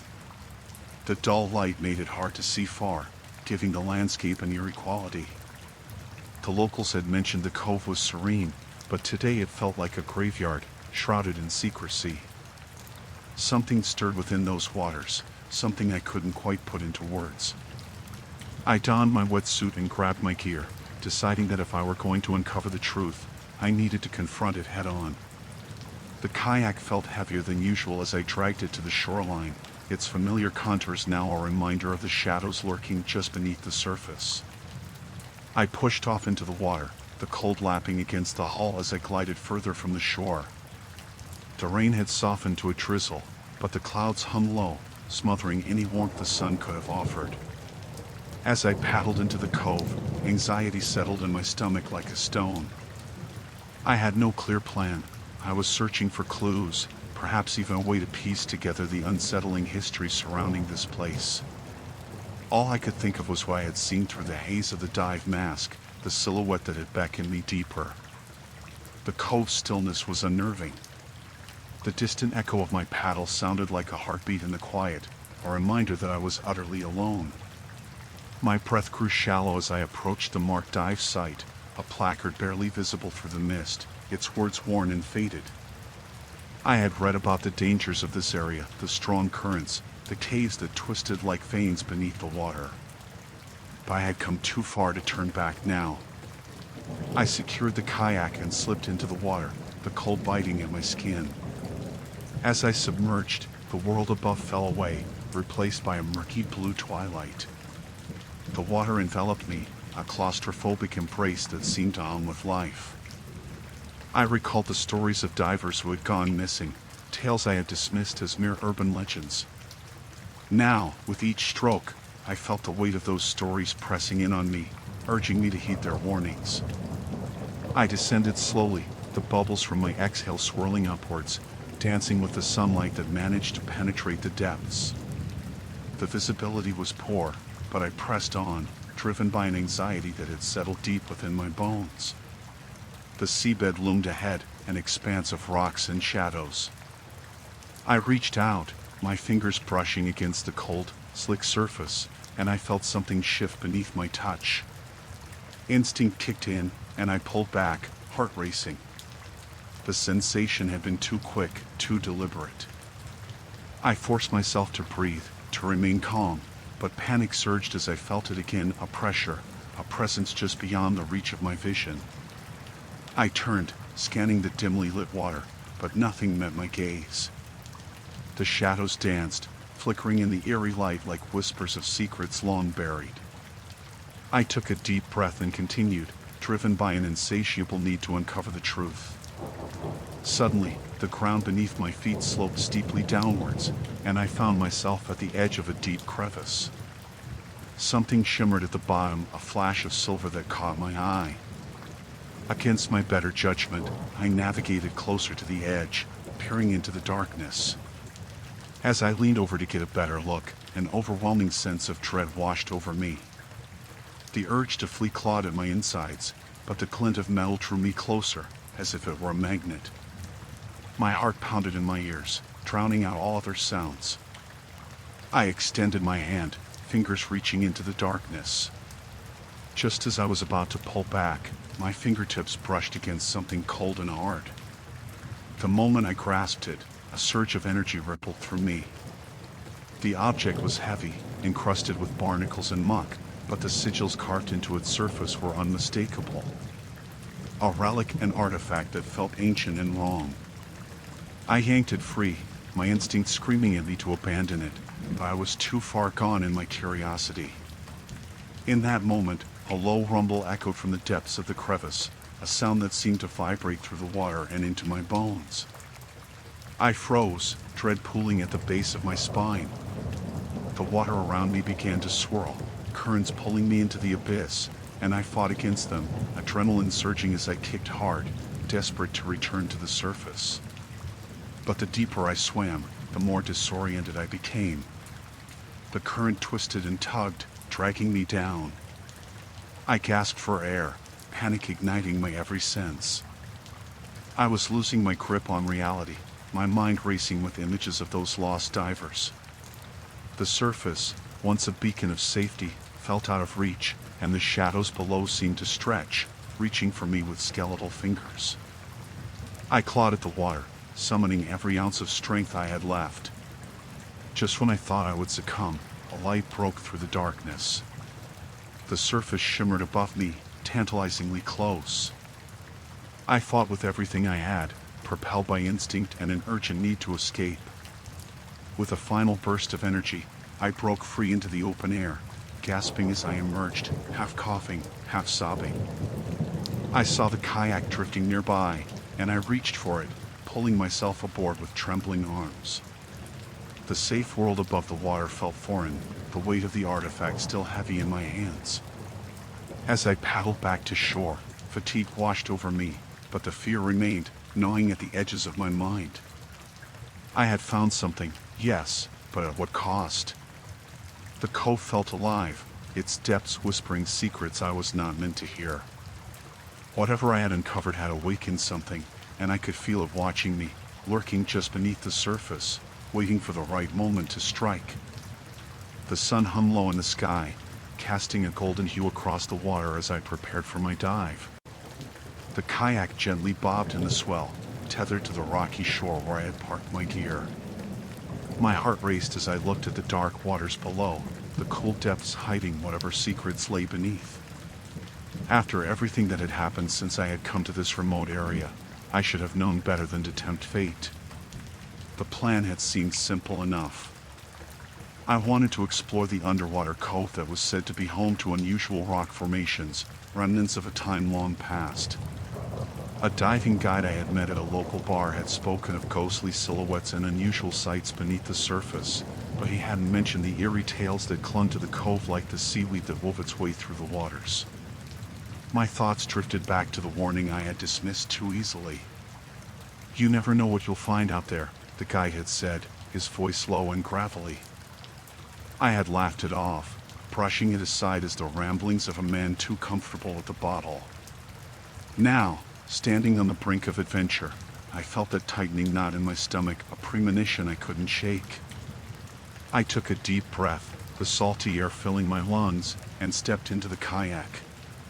The water glistened like shards of glass, reflecting the fading light. As I paddled away from shore, the sound of my strokes echoed against the cliffs, a hollow reminder of my solitude. I felt more alone than ever, the vastness of the cove swallowing the world behind me. Once I reached my destination, I anchored the kayak and slipped into my wetsuit, the fabric clinging to my skin like a second layer of flesh. With my gear secured, I peered down into the depths. Dark shapes swirled below, tantalizing and foreboding. I took another breath, steeling myself against the unease that gnawed at the corners of my mind. I plunged into the water, the coolness embracing me. As I descended, the world above faded away, and I was enveloped in a hushed stillness, broken only by the distant sound of my heartbeat. The sun's rays filtered through the water, casting ghostly patterns on the rocky floor. I stared into the depths, the silhouettes of underwater formations taking shape before me. The beauty was mesmerizing, a stark contrast to the unease that lingered in my chest. As I swam deeper, strange shadows flitted across the periphery of my vision. I turned, but nothing was there. Just the rocks and seaweed, swaying gently in the current. Anxiety twisted in my gut, and I pushed the fear aside, convincing myself it was just the play of light and imagination. I searched for the formations I had been told of, the strange rock structures that were said to resemble half-formed creatures. I thought of the guide's stories, of lost souls lingering in those depths. My mind raced, weaving the tales of the cove into an elaborate tapestry of horror. I bit my lip, reminding myself that these were just stories, mere fabrications to scare tourists. Then, against the backdrop of the ocean floor, I saw it. A massive rock formation jutted out, its surface eerily smooth and almost organic in shape. The outline resembled a gargantuan sea creature, its body twisted and coiled as if in a dance with the water. I hesitated, awe mingled with dread. I swam closer, curiosity pulling me forward despite the warning bells ringing in my head. As I approached, I noticed something strange. Carved etchings adorned the rock, symbols and figures that seemed almost human. My heart raced as realization set in. These were not mere rocks, they were grave markers, remnants of something long forgotten. A chill crept up my spine, and I remembered the guide's final warning: some things are better left undisturbed. But it was too late to turn back now. My fingers grazed the surface of the stone, and I felt a sudden rush of cold, as if the water itself had turned to ice. Panic surged through me. I twisted around, scanning the darkness. The shadows seemed to close in, swirling with a life of their own. I kicked back, desperate for the surface, but the current tugged at me, pulling me deeper into the abyss. That's when I heard it, a low, rumbling sound that sent tremors of fear through my body. It felt like a voice, though I could not discern the words. I was not alone. I struggled against the water, my lungs burning, but the further I swam, the stronger the pull became. I glanced back at the formation, half expecting to see something emerge from the gloom. Then, out of the swirling darkness, a figure appeared. A man, or something that once was a man, his eyes hollow, his face twisted in anguish. I gasped, bubbles escaping my mouth as I flailed against the grip of the water. He reached out, fingers curling toward me, beckoning, and I could see the depths of despair etched across his features. In that moment, I understood I was not merely witnessing a grave. I was being drawn into a story I did not belong to. With a burst of adrenaline, I kicked harder, finally breaking through the surface. The cove opened up before me, the sky a vibrant canvas of hues fading into twilight. I gasped for air, heart pounding in my chest. But even as I fought to stay afloat, I could feel the darkness beneath calling to me, promising secrets that would ensnare my mind. I scrambled for my kayak, clawing at the side and pulling myself up, my muscles screaming in protest. As I paddled back toward shore, the waters began to calm, the haunting echoes of the figure still reverberating in my mind. The cove had revealed its secrets, but it wasn't finished with me yet. I felt it lurking just below the surface, waiting for me to return, waiting to finish its story. The morning sun spilled over the horizon, tinting the water with hues of orange and gold, but it did little to warm the chill that had settled deep within me. My heart still raced from the events of the previous day, Jenna's frantic screams echoing in my mind, the sight of her thrashing in the water, and the moment my fingers grazed her arm before she disappeared beneath the surface. I had spent the night in restless waves of sleep, wondering if the dark waters of Lake Hollow had claimed another soul. I felt drawn back to that spot, as if some invisible tether connected me to the depths, pulling me toward the very place I feared. The kayak sat tethered to the dock, its yellow hull gleaming under the sun, deceptively inviting. As I slid into the kayak, the familiar creak of the plastic was overshadowed by the memory of Jenna's panic. I pushed off, the paddle cutting through the smooth water, sending ripples that quickly vanished. The surface mirrored the sky, an illusion of calm that belied the terror lurking beneath. I rowed steadily, the rhythmic swish of the paddle soothing yet unsettling. Each stroke took me farther away from the shore, toward the center of the lake where Jenna had vanished. I could almost taste the dread in the air, a metallic tang that filled my mouth with every breath. My mind raced with questions. What had happened to Jenna? Had she resurfaced? Had anyone found her? I couldn't shake the image of her flailing in the water, her face twisted in terror. I thought of her family, the grief they would face, the burden of knowing their daughter had been taken by this lake. As I reached the center, the water grew darker, an inky blue that seemed to swallow the sunlight. I stopped paddling, allowing the kayak to drift. The stillness around me felt oppressive, as if the lake itself was holding its breath. I scanned the surface, searching for any sign of movement, anything to indicate Jenna might be there. I gripped the paddle tightly, feeling the tension in my forearms, the way the weight of fear pressed against my chest. Then, just on the edge of my vision, I noticed something. A flash of white. Was it a piece of Jenna's clothing? I leaned over the side of the kayak, straining to see better. The water rippled slightly, and for a moment, I thought I saw a figure beneath the surface. My heart jumped into my throat. Was it her? My instinct screamed at me to look away, to paddle back to safety, but curiosity held me captive. I leaned further, trying to discern anything in the murky depths. Suddenly, a rush of bubbles erupted from below, and I recoiled instinctively. I cursed under my breath, telling myself it was just fish. Just fish. Then I caught a glimpse of movement, a shadow darting just out of reach.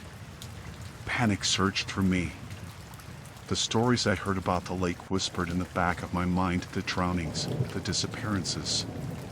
They all seemed so distant before, mere snippets of folklore. But now, they clung to me like a shroud. What if something was down there? What if Jenna hadn't been alone? I paddled back hastily, almost capsizing in the process.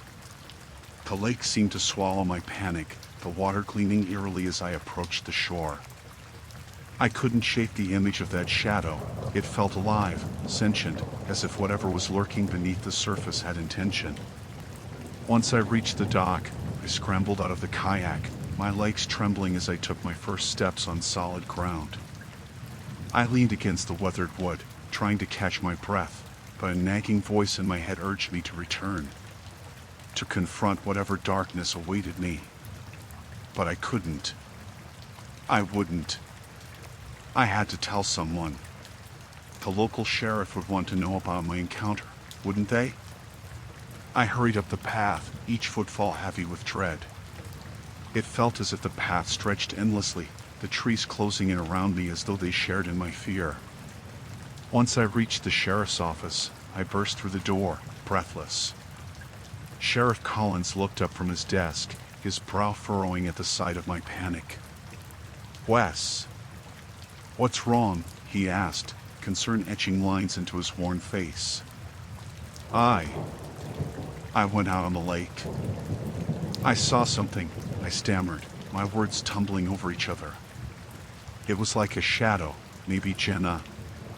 A flicker of recognition crossed his face, but skepticism quickly took its place. "Wes, you need to stay calm. We're doing everything we can to find her. You can't let your imagination run wild." But I pressed on, desperation fueling my words. "No, you don't understand. I saw something moving, something down there. I think she might still be." He cut me off, his voice firm yet gentle. "We've had search teams out for days. If there were anything down there, we would have found it." I felt my heart sink, the truth settling heavily in my chest. What if Jenna was lost forever? What if I was too late? As I walked back to my car, the weight of defeat descended upon me, but the image of the shadow lingered in my mind. The lake held secrets, and I couldn't shake the feeling that it was watching me, waiting for the moment I would return. I resolved to find out what lay beneath those dark waters, even if it meant facing my deepest fears.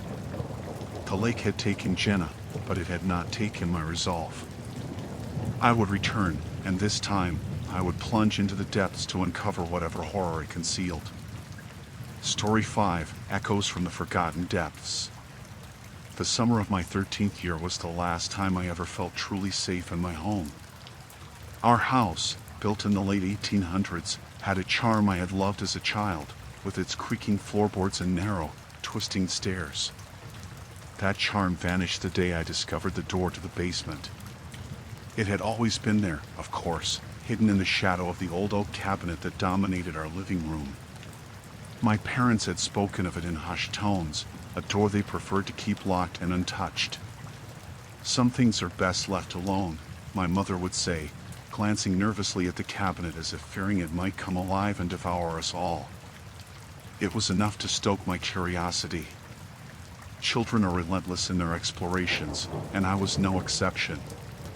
One sultry afternoon, while my parents were away, I decided to find the key. I rummaged through drawers and scoured closets, feeling like a detective on the brink of a great discovery. The thrill of anticipation curled in my stomach as I eventually uncovered a rusted key beneath an old stack of comic books in my father's study. My heart raced. This was it, the key to the forbidden realm of the basement. With a shudder of excitement, I approached the cabinet. I could feel the air around me shift, thickening with an unspoken tension that made my skin prickle. I pushed aside the cabinet and knelt before the door, my breath shallow. The wood was rough beneath my fingertips, and I hesitated for a moment, the weight of the unknown pressing heavily on my chest. But the desire to uncover what lay beyond the door surged within me, overpowering my fear. Turning the key in the lock sent a chill racing down my spine. The door creaked open, and an inky darkness seeped out, as if the basement had been holding its breath all this time. I flicked the light switch, but nothing happened. I fumbled for the flashlight I always carried in my pocket, the small beam of light casting eerie shadows on the walls. The basement was dank and musty, smelling of mildew and something else, something that sent a shudder through me. My heart pounded in my ears, each beat reminding me that I was alone in this vast, abandoned space. The concrete walls were rough and cold, and I could see cobwebs hanging like ghostly curtains in the corners. I took a cautious step inside. The floor was littered with old boxes, furniture draped in white sheets that resembled specters in the dim light. My curiosity pulled me deeper. I crept past the piles of forgotten relics, a broken rocking chair, a cracked porcelain doll with one eye missing, its expression frozen in a perpetual stare. Each object felt like a forgotten memory, whispering secrets that I was not meant to hear. I paused by a small window, its glass cloudy with age. From this vantage point, I could see the backyard, eerily quiet, but a shiver ran through me when I turned back to the basement. There, in the far corner, I noticed a shadow moving.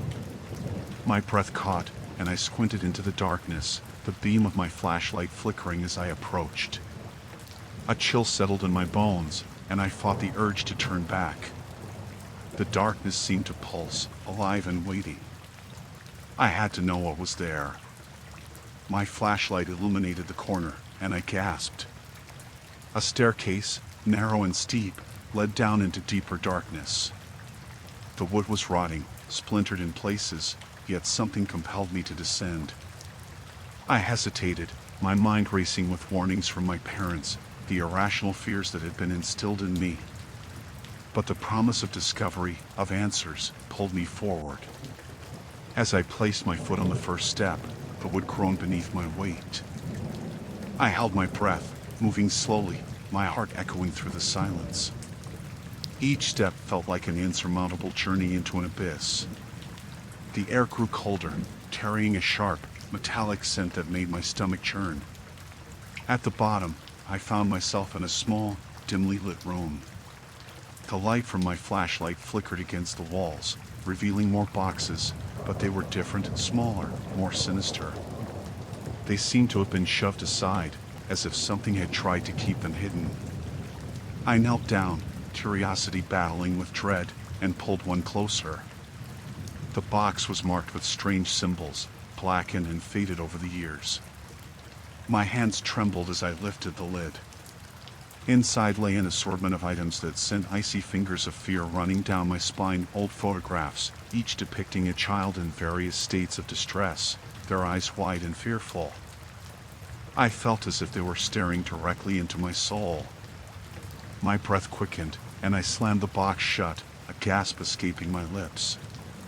Just then, a noise echoed through the basement, a low, rumbling growl that seemed to come from the walls themselves. I froze, my heart racing as the darkness seemed to thicken around me, swirling with an unseen presence.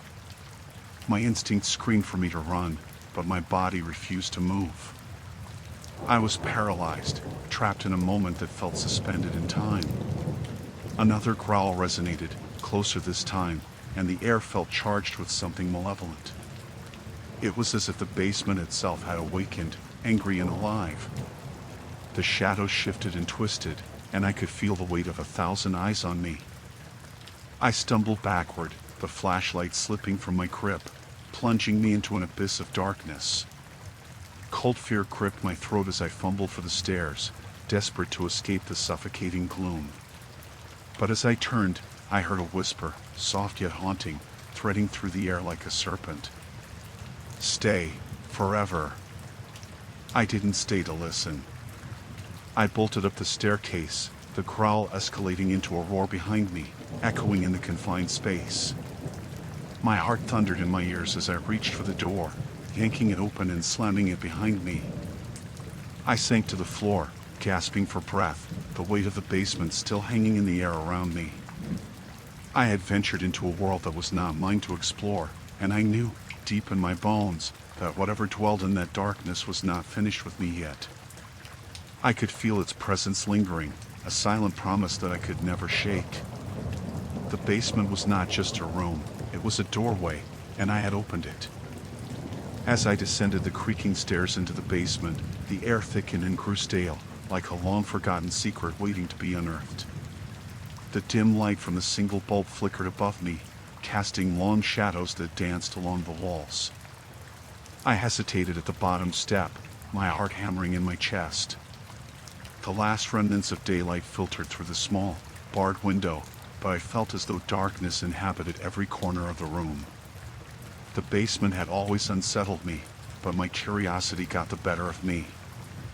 I had to know what lay beneath our home, a home I had only recently inherited. My grandmother had lived here alone for decades, and in all that time, she had never spoken of the basement, nor of the odd sounds that occasionally seeped through the floorboards when the night was still. With a deep breath, I stepped fully into the room. Dust motes danced in the air, disturbed by my arrival, and I could see cobwebs draping the corners like ghostly veils. Old furniture loomed in the shadows, an antique trunk, a moth-eaten armchair, and a workbench littered with rusted tools. Their presence felt oppressive, as if they were witnesses to unspeakable events. Each item emanated a history I could almost touch, yet I didn't want to know. I made my way to the far wall, where a faded, peeling painting hung crookedly, depicting a storm-tossed sea. It had always struck me as an odd choice for a basement decoration, but then again, my grandmother's taste had been as eccentric as her demeanor. I reached up to straighten it, my fingers brushing against the cold, damp wall, when a low hum vibrated through the floorboards, rippling through the air like a whisper. I froze, the hairs on the back of my neck standing on end. The sound was faint, almost a melody, yet it felt like a warning. I glanced around, but nothing shifted in the shadows, and the silence returned, thick and heavy. I shook my head, convincing myself it was merely the house settling, even as my instinct screamed for me to leave. Turning my attention back to the trunk, I found the latch rusted and stiff. I had to pry it open, my nails scraping against the metal as I exerted more force. With a loud creak, it finally gave way, and the lid swung open with an eerie reluctance. Inside were old clothes, yellowed and moth-eaten, mixed with brittle letters and photographs. Each item seemed to hold its own story, but one photograph drew my immediate attention, a snapshot of a young girl standing in front of the house, her smile wide and innocent, yet her eyes seemed to pierce through time, unsettling in their intensity. I pulled it out, my fingers trembling, and turned it over. On the back, in my grandmother's meticulous handwriting, were the words, "Always watch the darkness." A chill raced down my spine as I dropped the photograph back into the trunk, the thud echoing disproportionately loud in the silence. Suddenly, The humming returned, louder this time, and it felt almost sentient, as if it were calling to me. My breath quickened, and I glanced towards the far corner, where the shadows pooled like spilled ink. The dim light from the bulb above flickered again, and my heart raced as I noticed a narrow door I had never seen before. It was set deep within the wall, partially hidden by a stack of boxes. Compelled by an insatiable curiosity, I approached the door, each step heavy with foreboding. The wood was weathered and dark, its surface smooth but aged, like the skin of something alive. I reached for the knob, my fingers trembling as I twisted it slowly. The door creaked open, revealing a narrow tunnel shrouded in darkness. The humming intensified, emanating from within the tunnel, a melodic call that thrummed beneath my skin. I felt drawn to it, yet every instinct warned me to retreat. I hesitated, nerves surging through me, but I couldn't turn back. I had to know what lay within. As I stepped inside, the darkness enveloped me, thick as a fog. I found a flashlight on a shelf nearby and flicked it on, the beam slicing through the gloom. The tunnel stretched ahead, the walls damp and cold, dampness hanging in the air like a shroud.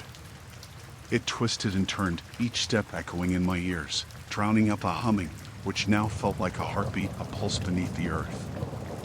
I pressed forward, the flashlight illuminating fragments of the past, discarded toys, rusted metal, and broken glass strewn across the ground. I stumbled upon a small, open box, its contents spilling out a collection of photographs, all depicting the same girl from the picture in the trunk.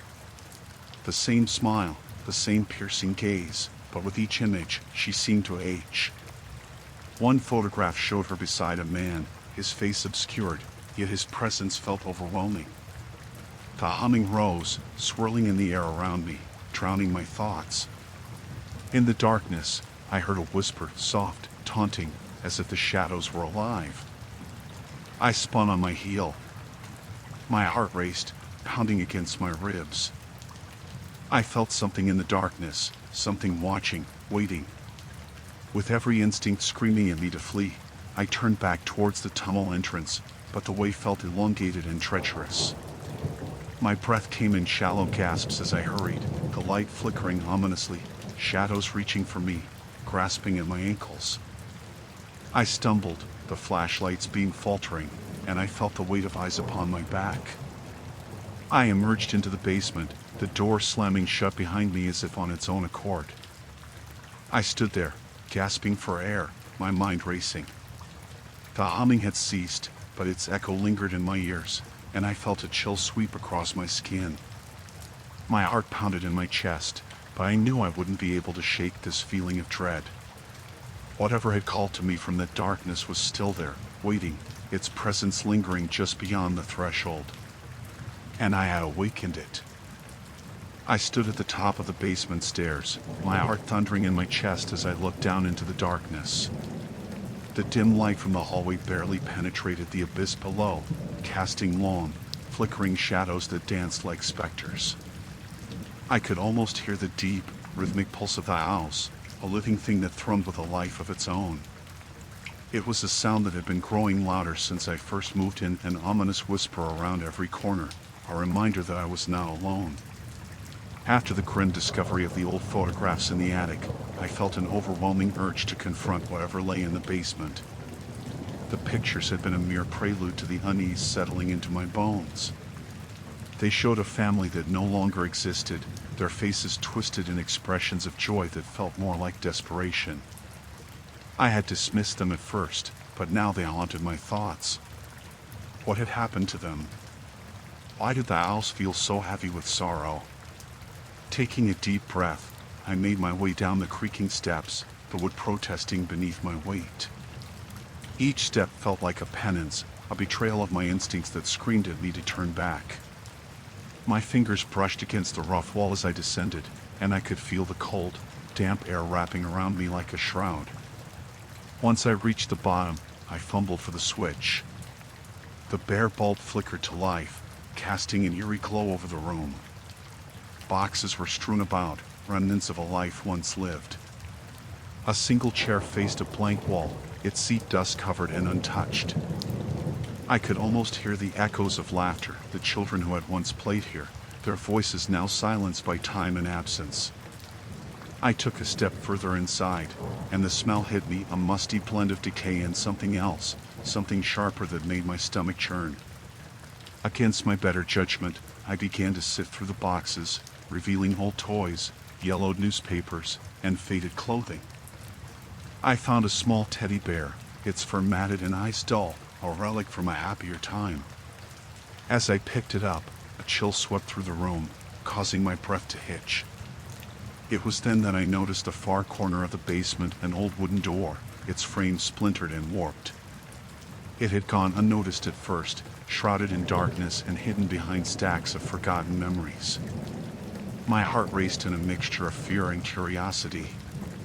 Surely this door led to the source of my unease.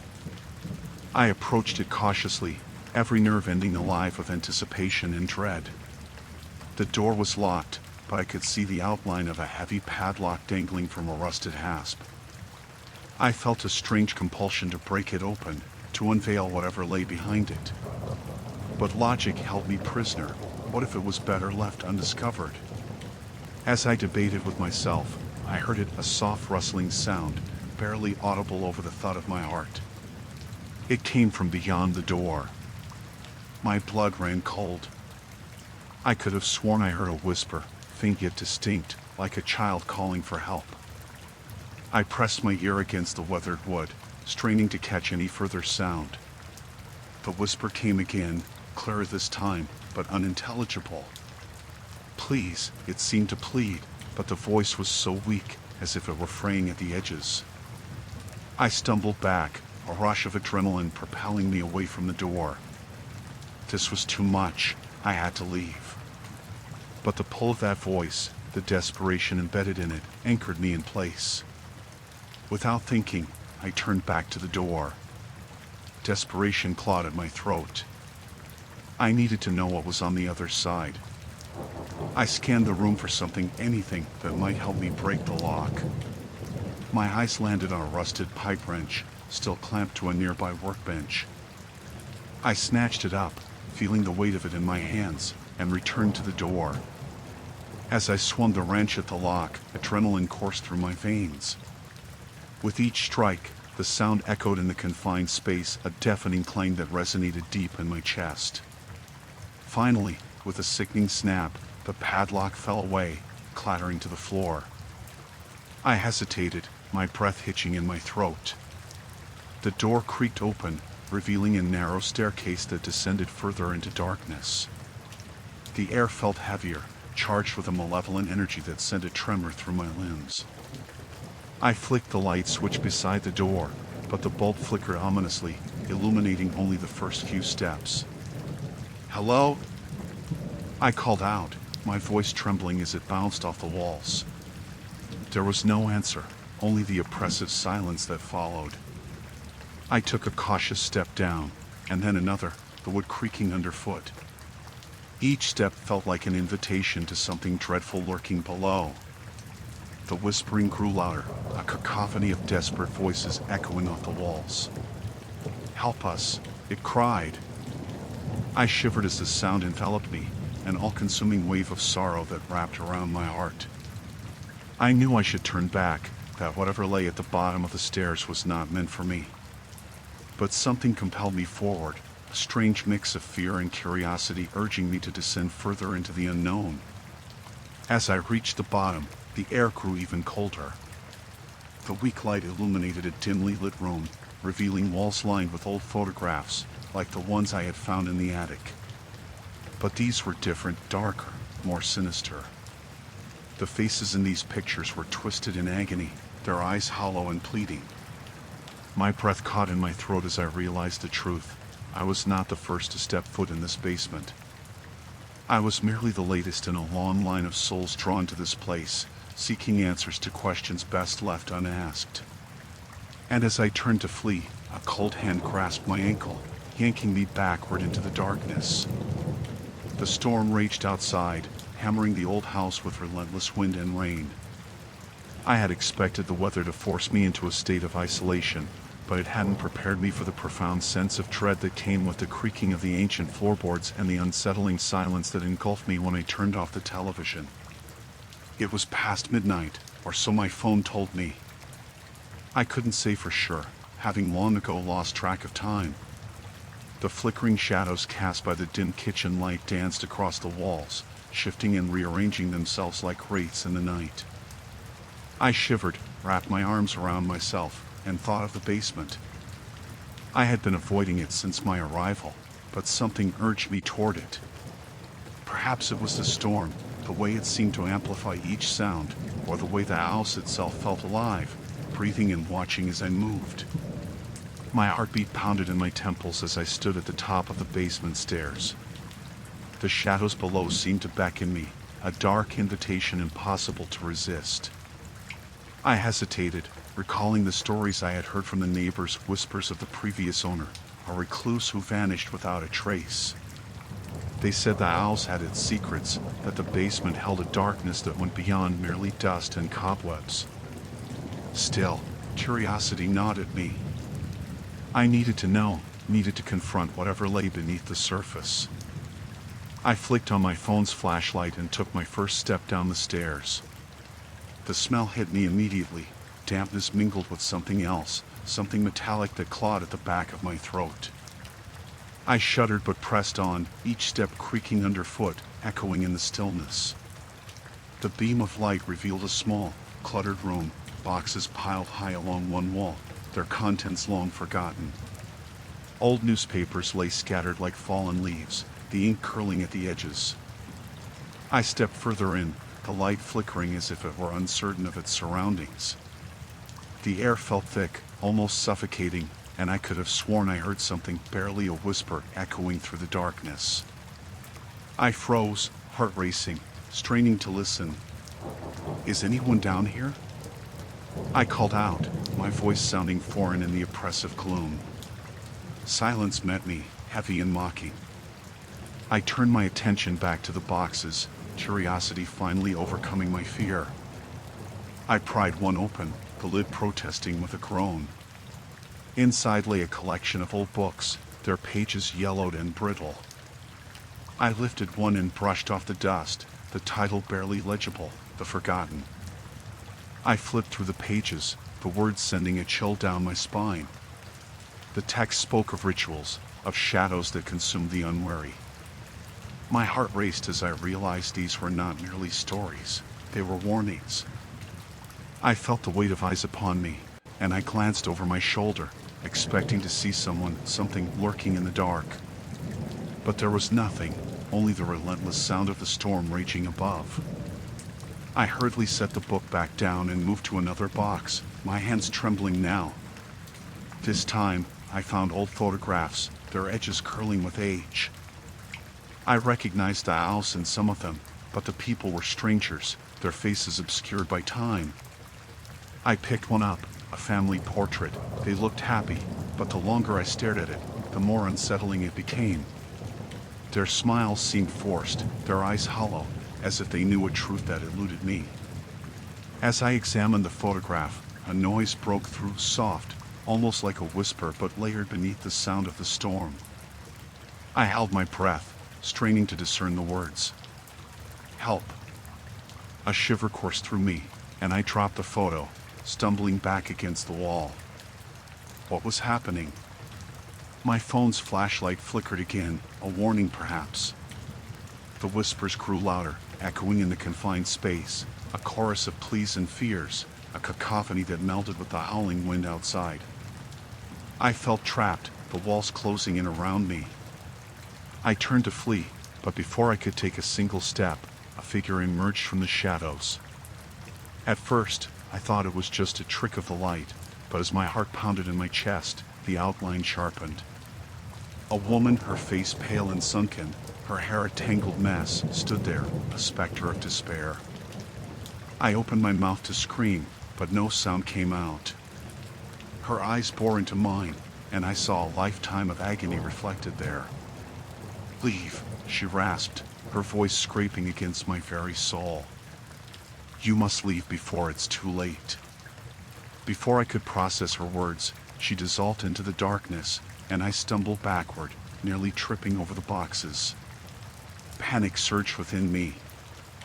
I raced up the stairs, my breath quickening as I could almost feel the shadows reaching for me. The whispers turned to screams, echoing in my mind as I burst into the hallway, slamming the basement door behind me. I leaned against it, my heart pounding, the remnants of fear flooding me. The storm continued its assault on the house as I sank to the floor, gasping for breath. This house, with its secrets and its shadows, was alive. I realized that I couldn't ignore the past any longer. The basement had shown me a glimpse of the darkness dwelling within, and I couldn't run from it. I had to face whatever horrors lay waiting for me.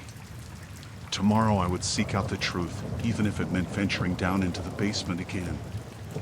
I felt the storm raging outside, but now it seemed a distant echo compared to the storm brewing inside me. I was done with avoidance. I would uncover the secrets of this house, no matter the cost. It was the sound that woke me. A soft, rhythmic tapping echoed through the house, pulling me from the grip of a fitful sleep. I blinked into the darkness, trying to make sense of the familiar shadows that surrounded me. My heart raced as I listened, the tapping morphing into a steady thrum that seemed to pulse through the floor beneath me. The basement. I knew the sound was coming from down there. I sat up, the sheets tangling around my legs. Memories of the night I first ventured down into the dark cavern flooded my mind. The musty air, the flickering light, the sense of being watched, each detail formed a vivid picture I couldn't shake. A chill skated down my spine. It had been weeks since I had dared to venture into that basement, but now the sound pulled at me like a string, taut and beckoning. I swung my legs over the side of the bed, my bare feet landing on the cool wooden floor. The house was quiet, too quiet. I strained to listen, focusing on the rhythmic tapping. It could have been a piece of furniture shifting, the house settling. But deep down, I felt an unsettling certainty that something else was down there. Something waiting. With a deep breath, I stood and shuffled toward the door. Each creak of the floorboards sent shivers dancing up my legs. I reached for the doorknob, hesitated, and then opened it slowly, the hinges protesting softly. The hallway stretched before me, dimly lit by the faint glow of the moon filtering through a window at the far end. I felt exposed, a moth drawn to a flame. The tapping continued, a maddening cadence that urged me forward. I crept down the hall, breath held tight in my chest. As I approached the basement door, I noticed a crack beneath it, where darkness seeped through like a living thing. My heart drummed louder, fear clashing with a morbid curiosity. I gripped the doorknob, feeling the cold metal bite into my palm. The door creaked open, and the air that rushed past me was musty and damp, laced with something sour. My pulse quickened as I descended the stairs. Each step felt like a challenge against gravity itself, as if the basement sought to pull me deeper into its embrace. The light flickered overhead, casting warped shadows that danced along the walls. The tapping was clearer now, more urgent, echoing off the concrete and metal shelving. My eyes scanned the room, searching for the source, but all I saw was the clutter of old boxes and forgotten furniture. What had once felt like a refuge now transformed into an oppressive cell. "Hello?" I called out, my voice barely above a whisper. The tapping ceased, replaced by a heavy silence that pressed against my ears. I took another step down, and then another, until I reached the bottom, where the light betrayed me with its flickering. There, in the far corner, amidst the shadows, I spotted something small and dark. My breath hitched as I approached, the hairs on my neck prickling. It was a hammer, lying abandoned on the floor, rusted and stained.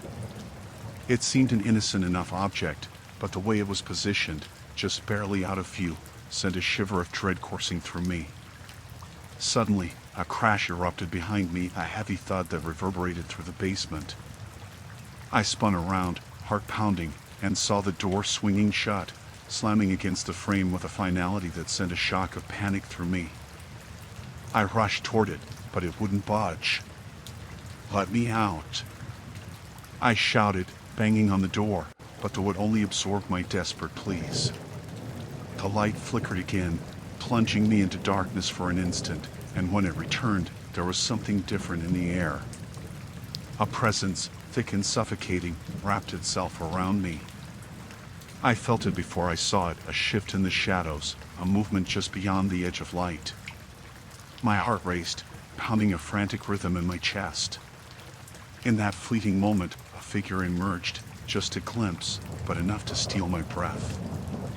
A gaunt silhouette, indistinct yet menacing, loomed just out of reach. I backed away, my feet stumbling over the clutter, and my hands frantically searched for anything to defend myself. The tapping returned, louder now, a frantic drumming as if 1,000 hands were striking against the walls. Panic clawed at my throat. I had to get out. I turned back to the door, my palms pressing against the wood. "Please, let me out," I cried, desperation pouring from my voice. The air around me thickened, wrapping like chains. The tapping morphed into a cacophony of whispers, muffled voices weaving through the silence, taunting me. In a final burst of adrenaline, I threw myself against the door, and it gave way just enough for me to squeeze through. I stumbled into the hallway, heart racing. The basement lay behind me, a gaping maw full of shadows and secrets, and I fled, desperate to escape the darkness that had gripped me so tightly. As I slammed the door shut, I pressed my back against it, breathing heavily, trying to process the horror that lingered in the air. But even as I stood there, shaking, I could hear it, the faint tapping, now muffled but insistent, echoing from the other side. The basement wasn't finished with me yet. Story 6, Detour to the Forgotten Abyss. The sun was setting, casting long shadows across the winding road that snaked through the dense woods. I could feel the anticipation bubbling in my chest, a mix of excitement and dread. It was our first real road trip since college, a last-minute decision made over pizza and beer the weekend prior. The four of us, my friends Jake, Lisa, and Mark, planned to hit the coast and camp under the stars. It was supposed to be a break from our mundane lives, a chance to unwind and reconnect. The car's engine hummed steadily, the rhythmic sound blending with the music streaming from the Bluetooth speakers. I took a moment to appreciate the fleeting freedom of the moment, laughter swirling around us as Mark sang off key, prompting Lisa to throw a half-eaten bag of chips at him. It was a snapshot of joy, one I wish could last forever. But as the sun dipped below the horizon, that joy began to feel more and more like a thin veil over the encroaching darkness. The trees lining the road stood tall and imposing, their gnarled branches clawing at the sky like skeletal fingers. I shivered involuntarily, dismissing it as the chill of the evening air, but a voice at the back of my mind whispered something different. "Are we lost?" Lisa asked, her voice breaking through my reverie. She leaned forward in her seat, peering at the GPS as if it were a crystal ball holding all the answers. "No, we're fine," Jake assured her, though his voice held a hint of uncertainty. "Just a little detour, that's all." Detour. I didn't like the sound of that. At first, it had seemed like an adventure, taking a back road to avoid the traffic that clung to the main highway like an unwelcome guest. But the deeper we wound into the woods, the more I felt the hair on my arms stand on end. The trees loomed closer, their shadows throwing eerie shapes across the road. Mark pulled out his phone to check the signal, but his expression shifted from casual to concerned. "No bars," he muttered, his brow furrowing. "Not even a single one." My stomach nodded. "How far until we reach the campsite?" I asked, hoping someone had been keeping track of time. Jake shrugged, glancing back at me. "A couple of hours, maybe? It shouldn't be long if we stay on track." But as we drove deeper into the forest, the darkness thickened around us. The trees pressed in, forming a tunnel of shadows, and I could hardly see the sky anymore. A sense of claustrophobia settled over me. It felt unnatural, wrong, and I shifted uncomfortably in my seat. "I don't like this road," I admitted, breaking the tension. "Can't we turn back?" "Don't be such a baby," Mark shot back, though I could see the flicker of unease in his eyes. "It's just woods." But it was more than just woods. Something about the silence unsettled me. There were no crickets chirping, no rustle of leaves in the wind, just a heavy stillness that felt wrong, like the calm before a storm. "Look," Lisa said suddenly, her voice sharp. "There's something up ahead." I squinted through the windshield, my heart racing as I caught sight of a dilapidated building rising against the backdrop of the darkening sky. It looked as if it had been abandoned for years, its wooden planks peeling and warped, a ghost of a structure swallowed by nature. A chill raced down my spine. "Let's check it out," Jake suggested, the thrill of discovery igniting his bravado. "Are you serious?" I glared at him, but the glimmer in his eyes showed that he was already set on the idea. "Come on, it could be fun." Mark chimed in, the adventurous spirit of youth bubbling to the surface. Before I could protest, Jake turned the wheel, guiding the car off the road and onto a rutted path that led towards the building. As we climbed out, the air felt heavy around us, thickening with the scent of damp earth and decay. The building loomed larger as we approached, its broken windows staring at us like hollow eyes filled with secrets. I hesitated at the threshold, my instinct screaming to turn back, but the others moved ahead, curiosity drawing them into the darkness. Inside, the air was stale, suffocating in its silence. Shadows clung to the corners, shapes shifting as if alive. I felt the walls closing in on me, and a primal urge surged to flee. But I forced myself to stay, to hold on to the thread of camaraderie that tied us together. "Guys, maybe we should," I started, but the words died in my throat when I saw Lisa freeze, her eyes wide with fear. "Did you hear that?" she whispered, her voice a mere breath. I strained to listen, but all I could hear was the low creaking of the building settling, or perhaps something more unsettling. My heart thundered in my chest, and in that moment, I was painfully aware of how alone we truly were, surrounded by the darkened woods that felt somehow alive. Jake laughed, trying to lighten the mood, but it sounded hollow, echoing off the peeling walls. "It's just an old building. There's nothing to be afraid of." But fear had wrapped its cold fingers around me, and as I glanced at the others, I realized I was no longer alone in my dread. They were all on edge, eyes darting, breaths shallow. Something about this place felt wrong, as if the very air was tainted with whispers of past horrors.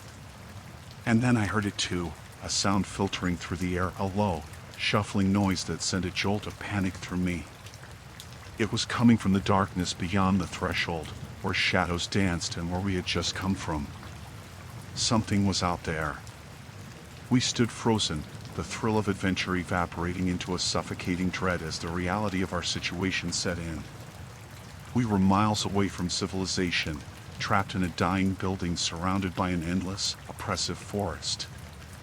I knew then that this road trip would not end in laughter and memories. It had morphed into something far more sinister, and I could only hope we wouldn't pay the price for our recklessness. The sun dipped lower in the sky, casting long shadows that stretched across the cracked asphalt of Route 66. I could feel the chill creeping in, seeping through the open window as I drove. It was supposed to be a simple road trip, just a few days to escape the humdrum of my life, but I already felt the weight of something unfurling in the pit of my stomach. I glanced at Laura, who was fiddling with the radio. Her face was illuminated by the flickering light of the dashboard. A hint of concern shadowed her features. "You sure we're going the right way? This doesn't look like any map I've seen."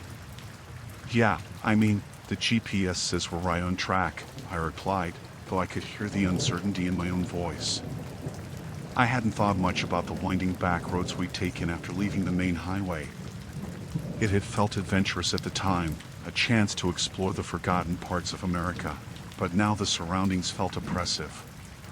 The trees lining the road grew thicker, their gnarled branches reaching for the van like skeletal fingers.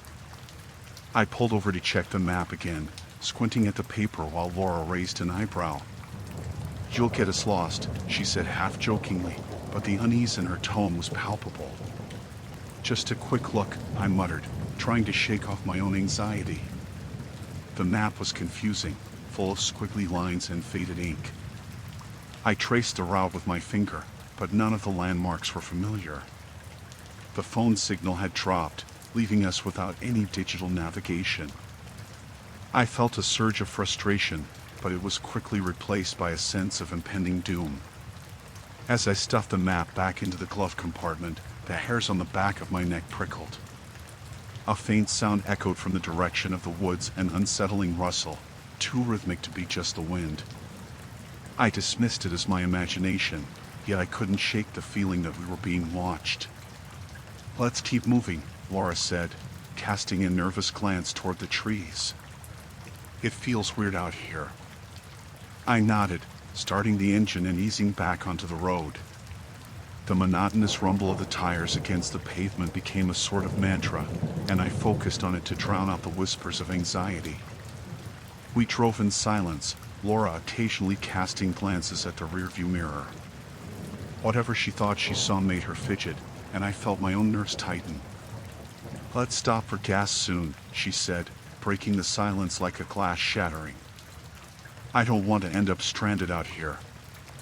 A few miles later, we found a dilapidated gas station, its neon sign barely flickering against the darkening sky. It looked like it hadn't been in use for years. The windows were dusty, obscured by grime, and the pump was rusted over. "Doesn't look promising," I muttered, but the empty road behind us made me uneasy. "I'll go check," Laura said, reaching for the door handle before I could protest. She stepped out, the warm breeze rustling her hair. I watched as she approached the pump, her unease palpable. I rolled my window down slightly, trying to catch snippets of sound. The only thing I heard was the chirping of crickets and the occasional rustle from the woods. I waited, glancing at the old building. Its peeling paint and broken glass gave off an eerie vibe. My heart raced as I thought about how isolated we were. "Ah, there's nobody here," Laura called back after a few moments. "I'm not sure if we should stick around." "Let's just fill up and get out of here," I replied, shifting uncomfortably in my seat. I wasn't keen on the idea of leaving without gas, but I trusted her instincts. We had a long drive ahead, and it felt like the shadows were creeping closer, pressing in on us. As I prepared to leave, the sudden sound of a slamming door made me jump. My pulse quickened when I turned to see a figure emerging from the woods, an older man, grizzled and disheveled, with an unsettling smile stretching across his weathered face. He wore a faded flannel shirt, and his eyes gleamed with an unsettling intensity. "Y'all lost?" he asked, his voice gravelly and deep. I felt the hair on my arms stand up as he approached our car. "No, just stopping for gas," I managed to say, trying to keep my voice steady. His presence felt wrong. Something about him made me want to lock the doors and drive away. "Not much gas around here, I'll tell you that," he said, chuckling to himself. "Best to fill up quick before you end up like the others." "Others?" Laura echoed, her voice barely a whisper. "Yup. Strange things happen out here, you know. Folks come and go, but they don't always leave the way they came." His smile widened, revealing teeth that looked as if they hadn't seen a toothbrush in years. "Thanks, but we'll be on our way," I said sharply, shifting the gear into drive. I wanted to speed away, but curiosity kept me rooted. "Suit yourselves. Just remember, roads aren't always what they seem." He waved as we pulled away, his laughter echoing in the stillness. As the station faded from view, an uncomfortable silence enveloped us. I dared to glance at Laura, who looked as unsettled as I felt. "What was that about?" she finally asked. I don't know, I admitted, trying to shake off the weird vibe. Let's just keep going. But deep down, I knew we had crossed a line. The road ahead felt more treacherous than ever, and the shadows loomed larger. Something sinister lurked just beyond the trees, and I feared that our little adventure had only just begun. The sky was bruised with the weight of an impending storm as we drove deeper into the woods, the winding road shrinking around us like a serpent coiling tighter. The trees closed in on either side, their gnarled branches reaching out as if to pull us into their dark embrace. I could feel the tension thickening in the air, electric and oppressive, and I cast sidelong glances at Mark, my boyfriend, as he gripped the steering wheel. He seemed oblivious to the atmosphere, absorbed in the music blaring from the speakers, an upbeat tune that felt jarring against the backdrop of our surroundings. Hey, do you think we should stop somewhere? I ventured, my voice barely rising above the chorus. We hadn't seen a gas station or a sign of civilization for miles, just the unrelenting expanse of trees and the occasional glimpse of a shadow flitting between them. Mark chuckled, eyes still fixed ahead. What, you scared? It's just a road trip. We're fine. Just checking. I forced a smile, though unease coiled in my stomach. The further we traveled, the more I felt like we were plunging into an abyss, the world we left behind fading away with each turn of the wheels. As dusk settled like a heavy curtain, the shadows deepened, and the music began to lose its charm. I stared out at the narrowing road, the headlights cutting through the darkness in thin beams. Suddenly, the car sputtered and then stuttered, a sickly sound that made my heart leap. Mark frowned, tapping the dashboard. What the hell? No way. Not now. He pulled over to the side, and the engine gave a final cough before falling silent. Great, I muttered, feeling the weight of impending dread settle over us. What now? Mark leaned back in his seat, irritation flaring in his eyes. Let me check the engine. It's probably nothing. As he stepped out, the cold night air rushed in, carrying with it a damp chill that pricked at my skin. I watched him open the hood, his silhouette outlined by the faint glow of the dashboard lights. The forest loomed silently around us, an audience to our growing isolation. I wanted to roll down the window and ask if he needed help, but the whispered warnings in my mind made me hesitate. The minutes dragged on, the stillness of the night thickening with each passing second. I finally unbuckled my seatbelt and stepped out, instinctively clenching my jacket around me. Mark, you okay? He was on his knees, peering into the engine compartment, muttering to himself. Just a little bit of trouble, he called back, his voice strained. I shifted nervously from foot to foot, glancing around the darkened woods. Shadows slipped between the trees, and I felt the weight of unseen eyes upon us. The tension in my gut tightened like a vice. Come on, hurry up, I urged, trying to keep the quiver out of my voice. Just a minute, he snapped, and I flinched. I had never heard the tone directed at me before, and it stung. The wind picked up, rustling the leaves like hushed whispers, and I couldn't shake the feeling of being watched. I stepped closer to the car, my gaze darting to the tree line. It was too quiet, too still. An instinct kicked in. I felt as if I was in a trap, and though I resisted the urge to bolt, every fiber of my being screamed at me to run. Just as I was about to call out again, I heard an echoing rustle from deeper in the trees, low and deliberate. My heart raced as I turned, scanning the darkness for any sign of movement. There was nothing but the shifting shadows, mocking me. Mark! I shouted, the fear bubbling over. Can you hurry? He stood abruptly, slamming the hood shut with a thud that reverberated through the night. I can't find the problem. The car's just dead. What do you mean dead? I could hear the panic in my voice now. He ran a hand through his hair, frustration etching lines on his forehead. We can't just stay here. I'll try to start it again. Another rustle, closer this time. My breath quickened, and I stepped back, suddenly aware of how exposed we were. Mark, something's out there. We should go. Go where? There's nothing but trees. Before I could respond, I heard it again, a low, guttural sound that sent chills spiraling down my spine. It was nothing human. My instincts flared, and I grabbed Mark's arm, pulling him toward the driver's side. Get in the car. Now. Nina, you're being ridiculous. Get in. I interrupted, urgency spilling into my words. He hesitated for a moment, his expression shifting as he caught the growing fear in my eyes. Reluctantly, he climbed back into the driver's seat, but I remained standing, my eyes fixed on the darkness. I could feel the air thickening, something ancient and primal lurking just out of sight. Mark fumbled with the key, trying again and again to coax life into the engine. But it was no use. The car remained silent, a coffin of metal in the encroaching night. We need to, I began, but my voice faltered as a soft thud echoed from the forest, a sound that seemed to reverberate through the ground itself. I looked at Mark, his face pale under the dashboard lights, and my heart sank. We're not alone. He froze, realization washing over him.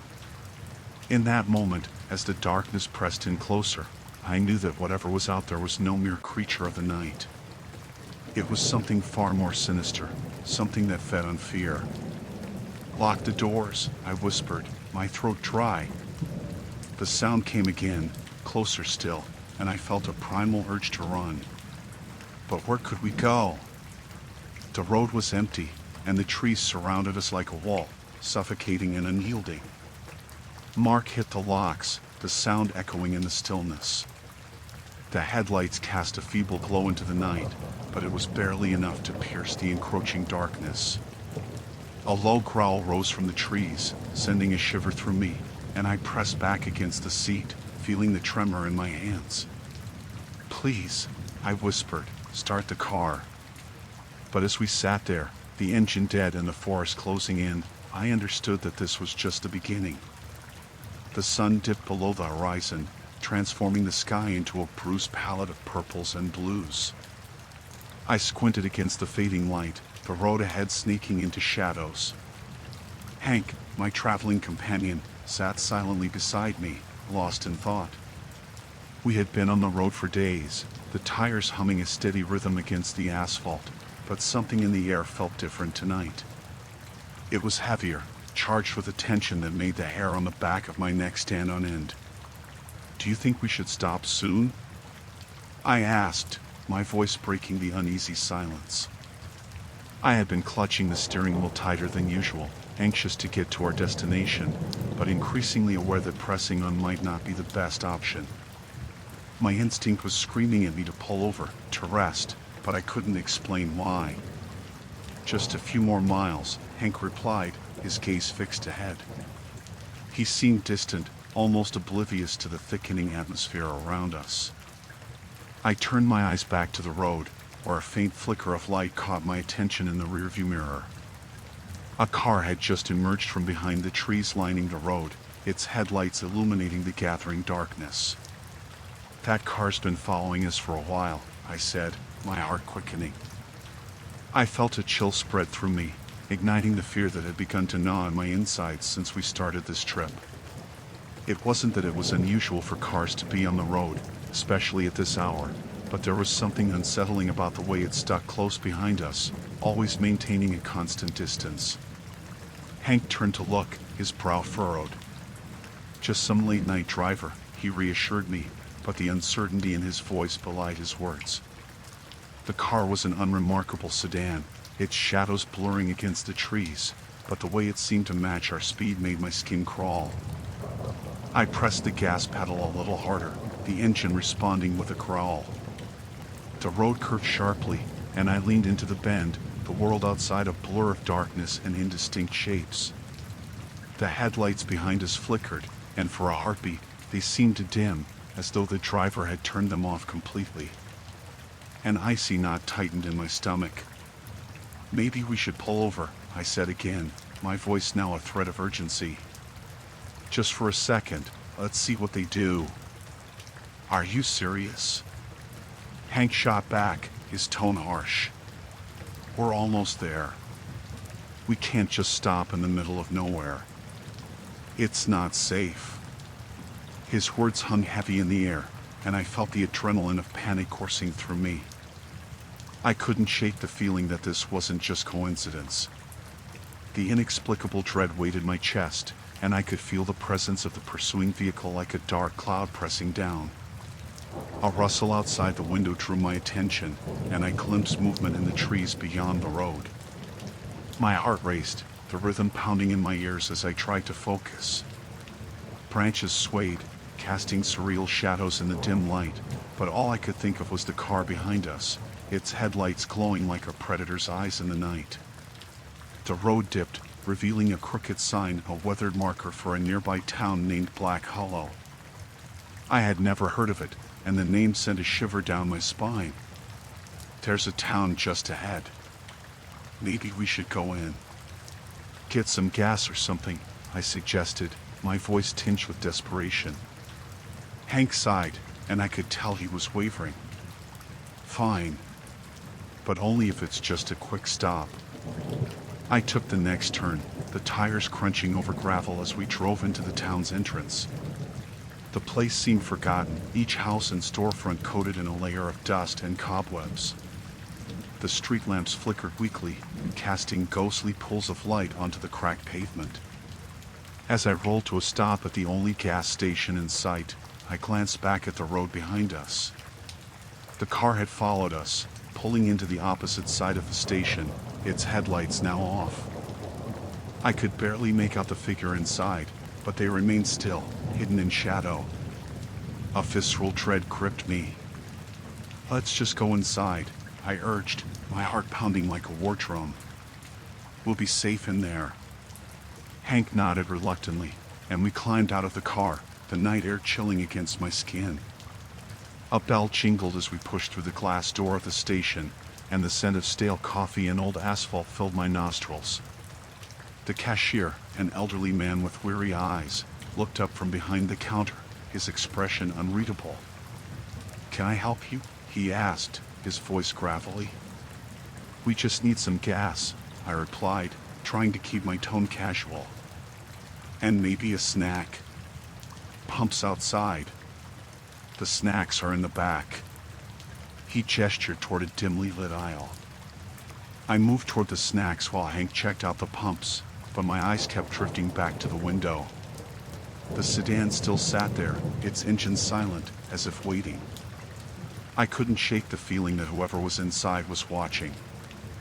I picked up a couple of candy bars and a bottle of water, my hands trembling. I returned to the front, but Hank was nowhere in sight.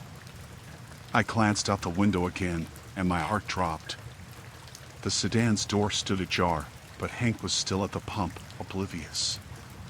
"Hey, Hank," I called out, feeling a panic rise in my throat. He turned, and in that moment, I saw the silhouette of a figure emerge from the shadows of the car. My heart raced, and I rushed toward the door, my instinct screaming, "Hank, get back in the car." He looked confused, but he didn't argue. He started to walk back toward me, but the figure moved, gliding between the gaps of the gas pumps, a dark shape that sent a jolt of terror through me. "Hank!" I shouted again, my voice rising as I rushed out. The figure paused, and for the briefest moment, I saw its face, a twisted expression of malice that made bile rise in my throat. "Get in!" I yelled, my voice cracking, but the figure stepped closer, blocking Hank's path. The world around me blurred as adrenaline coursed through my veins. I sprinted toward them, the echo of my footsteps piercing the stillness. Before I could reach Hank, the figure lunged forward, and I screamed. The night erupted in chaos, a palpable sense of dread wrapping around us like a noose. The darkness felt alive, and as fear consumed me, I realized we had stumbled into something far worse than we could have ever imagined. After the incident at the diner, the mood in the car shifted, thickening with an unspoken tension. The laughter and music that had filled the space just hours earlier were replaced by silence, punctuated only by the relentless hum of the tires against the asphalt. I stole glances at my friends Jamie, slouched with her arms crossed, staring out the window, and Mark, who gripped the steering wheel tightly, his knuckles white. The sun began its descent, casting long shadows that stretched unnaturally along the road. We should stop for the night, I finally suggested, breaking the silence that had settled like a fog. My voice sounded distant, even to me. Mark's eyes flicked toward me, the headlights illuminating the sweat glistening on his brow. There's nothing for miles, Claire. We can't stop now. His tone was harsher than I anticipated, but it made sense. We were in the middle of nowhere, and the memory of the diner still clung to us like a bad smell. As the landscape blurred past, my mind replayed the scene in the diner over and over, the waitress's sunken eyes, the way she had stared at Jamie and me as if we were ghosts. Do you think they'll come for you? The words echoed in my head, a haunting melody that twisted in my gut. I wanted to shake the feeling off, but it clung to me like the chill of the evening air. The road stretched ahead, dark and empty, the kind of road that made you wonder if you'd driven into some desolate world. An unsettling sensation crept over me, the kind you feel when someone walks over your grave. I shivered despite the heat from the car's vents. Let's just find a place, I urged again, more insistently this time. We can't drive all night. Mark's jaw clenched, and I could see the gears turning in his mind. Finally, he sighed. All right, fine. But just for a couple of hours. We'll find a motel or something. Relief washed over me momentarily, but I couldn't shake the feeling that we were being watched.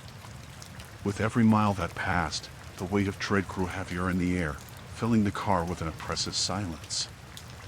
I couldn't help but glance back at the fading glow of the diner's neon sign, feeling a strange tug at my heart. It would be easy to dismiss it as just a roadside stop, but something about that place gnawed at the corners of my mind. As we continued, the headlights caught something in the road ahead, a dark shape sprawled across the asphalt. Mark slammed on the brakes, the tires squealing in protest. What the hell is that? Jamie exclaimed, her voice tight with anxiety. A figure lay motionless in the middle of our lane, obscured by the darkness. My heart raced as we stepped out of the car, the cold air hitting me like a slap. I felt the dread creeping back in, wrapping itself around my spine. Hello? Mark called, hesitantly approaching the figure. I wanted to scream at him to come back, but my voice felt trapped in my throat. As we drew closer, the details began to emerge: a man, dirty and disheveled, his clothes torn and stained. His face was obscured by dirt and hair, and a silence hung in the air that felt almost sacred, like the moment before a storm. Is he alive? Jamie whispered, her voice wavering.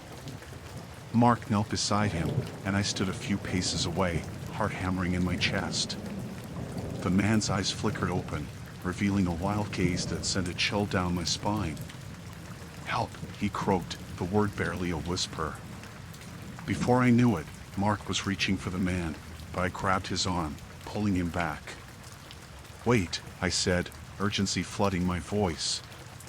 We don't know what's wrong with him.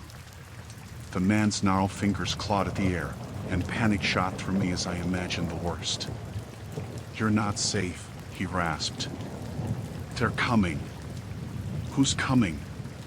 Jamie asked, her voice trembling.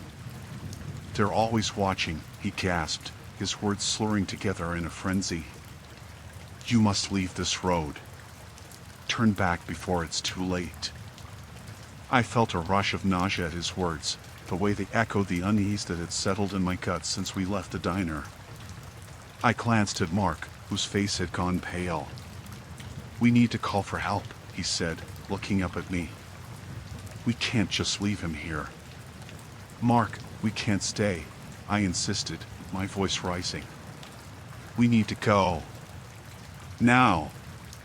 The man drew in a ragged breath, his chest heaving. "You don't understand," he said, his voice growing frantic. "They'll find you. They always do." The shadows grew longer, darkening the edges of the road, and the wind howled as if in response.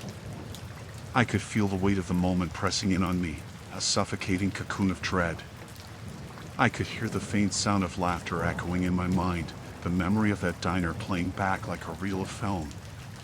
"Claire, we can't leave him," Mark insisted, but I could see the uncertainty in his eyes. The man was no longer coherent, thrashing against the ground as if trying to escape an invisible force. "Mark," I said urgently, glancing over my shoulder toward the dark stretch of road behind us. "Please."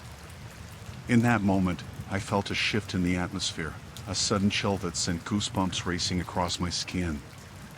The man's eyes widened in fear, and he shook his head violently. "Run," he screamed, his voice raw with panic. "Run."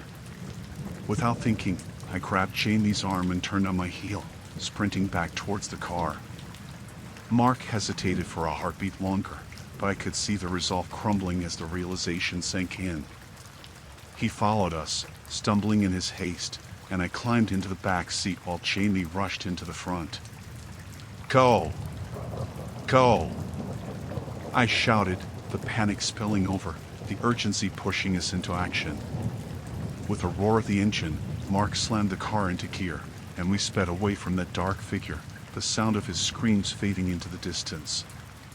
But even as we drove, I couldn't shake the feeling that whatever had lurked in the shadows was still tracking us. The open road stretched ahead, but the night felt heavy with promises of terror that would not easily fade.